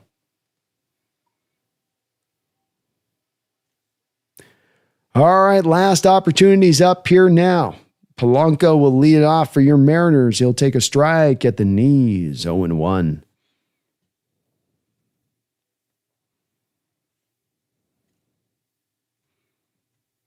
I guess I should have played Flacco this week, B. Laughing out loud. Outside, ball one on the splitter. Rally caps going. Shoes on their head. Mariner fans doing what they can. Been a long couple of games here for them. Not an easy path for them here.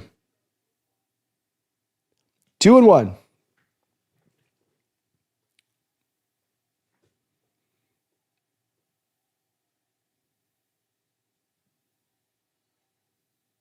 Polanco gets underneath this, lifts it out into center field. Out number 1.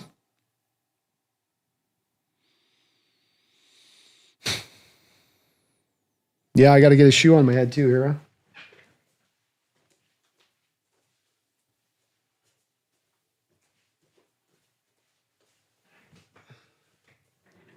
I'm giving her all she's got, Captain.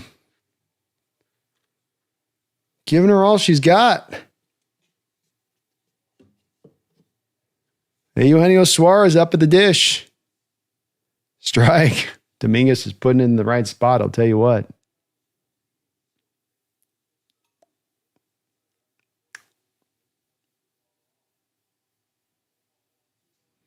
Josh Naylor 2 for 2. Goodness. Bash down the left field side. That's going to be fair. Naylor will come up with a long single. He's like, nah, I'm not going to throw it out again.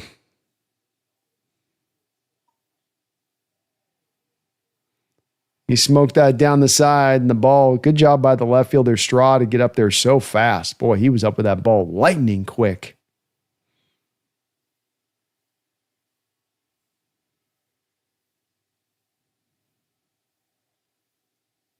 Hey, Eugenio Suarez up now. Swing and a miss. 98-mile-an-hour fastball.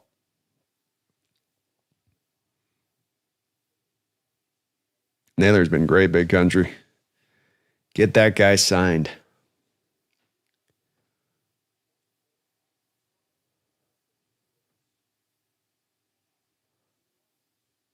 One and one.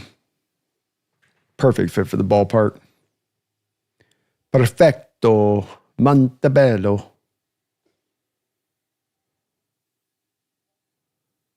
Swing and a miss. Sealord says, I think most people outside of Canada are unaware of how much the country loathes Toronto and its teams, laughing out loud. I didn't know that. That is true.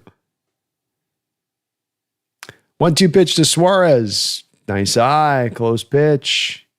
Takes 2-2. Fortress says, I've had it with the dugout interviews mid-game. It's happened twice now where they talk to Wilson and they get a double. Yeah, I don't need manager interviews. That ball is going to be hit up into the air here into right field. Second baseman will wander out there and make the play. 2 men down. Mariners down to their last opportunity in this game. And who do you want up at the plate when you're down to your last opportunity, when you got no more chances, when you got a runner on, when you're down 6 runs, when you're in the playoffs, when it's make or break, do or die? Who's the man that steps up to the dish for you to make that happen? Dominic Canzo.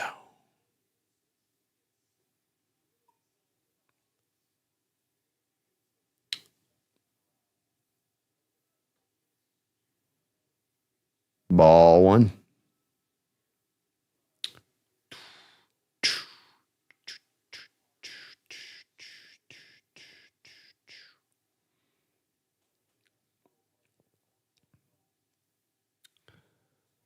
Canzone takes ball 2.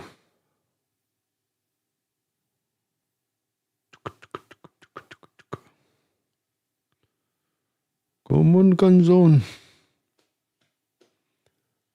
I want a calzone and a canzone. I want a calzone on the canzone. Hit it so hard it turns into a calzone. Yeah, that.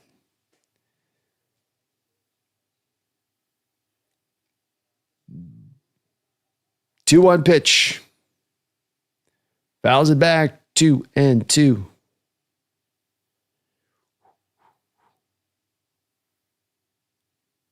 Calzone sounds amazing about right now.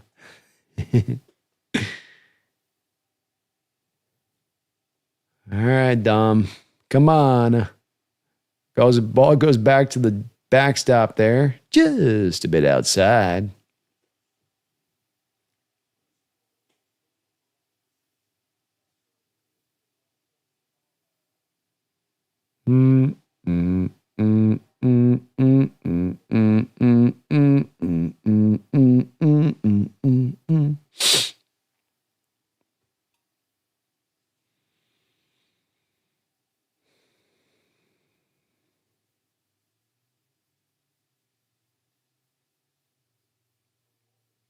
Strike 3. Another Mariner batter deciding to take a pitch here rather than swing after you decide to swing at everything through the first 7 innings of this baseball game. Well, that shit didn't work. All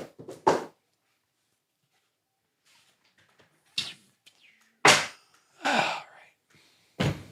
Tough loss here for the Mariners. That was a tough game in general. These last 2, they have not been a fun experience here. As the M's come out of this one, unable to round this thing into shape in the right of ways, and Blue Jay lineup's gotten hot here over the past couple days. Of course, doesn't help when you're leaving pitches in the middle of the plate. So, see what happens here. But this thing's not over with yet. Your starting pitchers have kind of failed you out this first 2 games of the series, but you still got 2 ones set up good to go here over the next 2 days. Bryce Miller coming off a good performance against the Blue Jays to begin things. Brian coming back here in the game after that. So an opportunity to kind of bring this thing back into flow and hopefully make this thing go. If you guys can for me, please do hit that like button. It is something that does help out this channel tremendously. People will be looking for Mariner coverage tomorrow. Hitting this like button today shows them tomorrow the game popping on up, and then you can see it going there. So, Nick says, I tried the rally cap and shoe on the head for the Cubs game too. It didn't work. Yeah. Who came up with that, Nick? Who decided that was a good idea? It doesn't work for shit. Also want to thank again the sponsor of the show, which is going to be Sleep. Let's see how Brandon's picks did today. I would have won you money yesterday, so we can't win you every day, okay? We can't bring them in every day, right? I still didn't do too shabby. Julio Rodriguez didn't get a hit. Vladimir Guerrero was not held under 1 hit, run, and RBI. Quite the opposite. He went a little bit nutso today with 5 total bases. Scherzer did get his strikeouts. Springer did get his hit. So we were a little 50-50 on this one. Too bad, so sad on that. But you can take advantage of this today. Take advantage of Sleeper right now. And utilize my code NEST. They'll match you up to 100% of your first deposit, up to $100. So $100 from me to you. And you support the channel at the very same time. This is supposed to be opening up in the state of Washington. I know there's been some limitations and restrictions prior, but this is supposed to be popping up for you guys in the here and now. Also, there's a nice little $20 no deposit needed entry thing here that you can pop on into this that will give you $120 in your pocket. Using my code, free entry, just creating a login, $120 from me to you. And like I said, you're showing love to the channel at the same time. Terms and conditions apply. See Sleeper's site for details. But that's what we call, folks, a win-win-win. We didn't win the game today, but you can win by using Sleeper today. Get a little bit back that good mojo of a feeling there on that side of it. You know what I mean? You can hear my kitty cat crying in the background saying, I need some loves. We need some pets. So we're going to get over there, get them a little bit of salmon, make them feel a little bit better about this one. Don't get too down in the dumps, Mariner fans. Yeah, these are tough losses. Feel a little bit embarrassed about what you've seen from the team through the first 2 games, but baseball is a funny sport. You never know when things are going to shift or twist or move in different directions. Look no further than us riding high through 2 games, walking into this series. And now we've walked and face planted in the first 2 games. So it's a wild sport in that way. Hard to predict. Just need 2 games to get out of this series and get to the other side of it. And that's still well within our reach on that. I thank you guys for watching today, for the great discussion today. Appreciate all of the donations, including Jeffrey, David, multiple times over, Outdoors for Life, Megan Gock, Roger, Rodney, Prescio. Very kind of all of you, Barry Soitoro, Phoebe Moore Seahawks. Thank you guys all for all of that support. Finally, just want to say a big thank you out here to TickPicks. We'll be running a little bit of an ad for them really quickly. If you do have any kind of seeding needs in the future here, looking for Hawk games or try to get to the Mariner playoff game there tomorrow, please use TickPick. And I'll be flashing that here on the screen for you guys. 1 second here, get that one mark off. But we'll be back tomorrow at 3 o'clock with the Mariner game here. So we'll get that broadcast out to you. Look for the if you don't get the notification, just come show up here at 3 o'clock. And then we've got Saturday for members of the show. We've got a call-in show with members and patrons of the channel. So please do tune in for that. If you are a member or patron, look at your community post, or patrons, you're getting it by email. Keep an eye on that, as I will get those membership benefits posted out to you guys over there on that side of it. And I will repost that link if you missed it the first time. But keep an eye on your community post if you're a member of the channel. Our man Simogen dropped like 20 members here today, 20 gifted memberships. So you want to check that out, as we got a couple of nice really benefits, including normally Thursday Night Football, but we had to forego that this week, of course, because the Mariner game's going on right now. So that's why we didn't do that normally this week. That'll change up once we get back in, or just normal football weather, as they say. I thank you guys for watching today. Please do hit that like button if you get a chance. Please do sub on up if you get a chance. I know Mariner fans, we've been down in the dumps, okay? We've rode as low as you can roll as a franchise. We've gone through dark ages of the 80s. We've seen times where this team won't spend. We've seen times when this team has put together a team that just seems to have no chance, no opportunity, that will always top out. They just can't quite break through. We are still on the edge. We are right there, and we are in the thick of this series, and we are on the edge of getting over to the World Series. So do maintain the faith. You don't have to be ultimately highly positive coming out of this or highly optimistic coming out of this, but do keep some faith there, because you never know with this magical Mariner crew when they might just surprise you one more time. My name is Brandon Kane. I appreciate you guys watching. As I said, please hit the like button. Please sub on up. Please, beyond all else, don't forget, go Hawks, go Mariners, and please do as well, utilize TickPick today for your seating needs. I don't know about you guys, but one of my biggest pet peeves is hidden fees when it comes to buying sports tickets. A little bit extra here, a little bit extra there. Oh, sorry, sir, just one more surcharge. Why can't the price I pay be the price I saw listed? If only there was an app where these fees didn't exist. Which is why I want to give the sponsor of today's show, TickPick, a huge shout out. With over 20 million downloads, TickPick has you covered. NBA, NFL, concerts, festivals, you name it, they got it. TickPick provides the lowest prices, guaranteed. Oh, and no fees. What you see is what you pay. The NFL's in full swing, the NBA's just around the corner, and Major League Baseball playoffs are in the thick of it.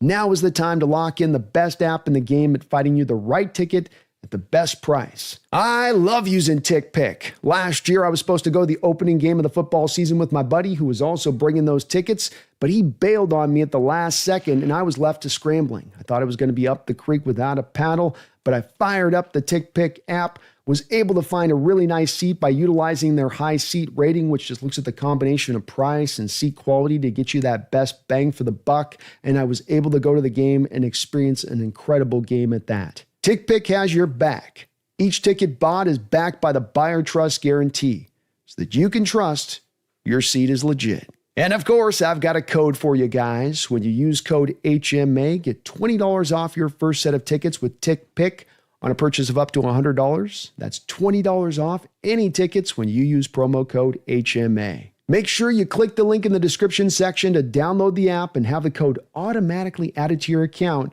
so you can use it later. Thank you, TickPick. Have a good one, y'all. Appreciate you guys watching tonight. Back tomorrow. Don't forget and keep the faith, Mariner fans. We ain't over yet.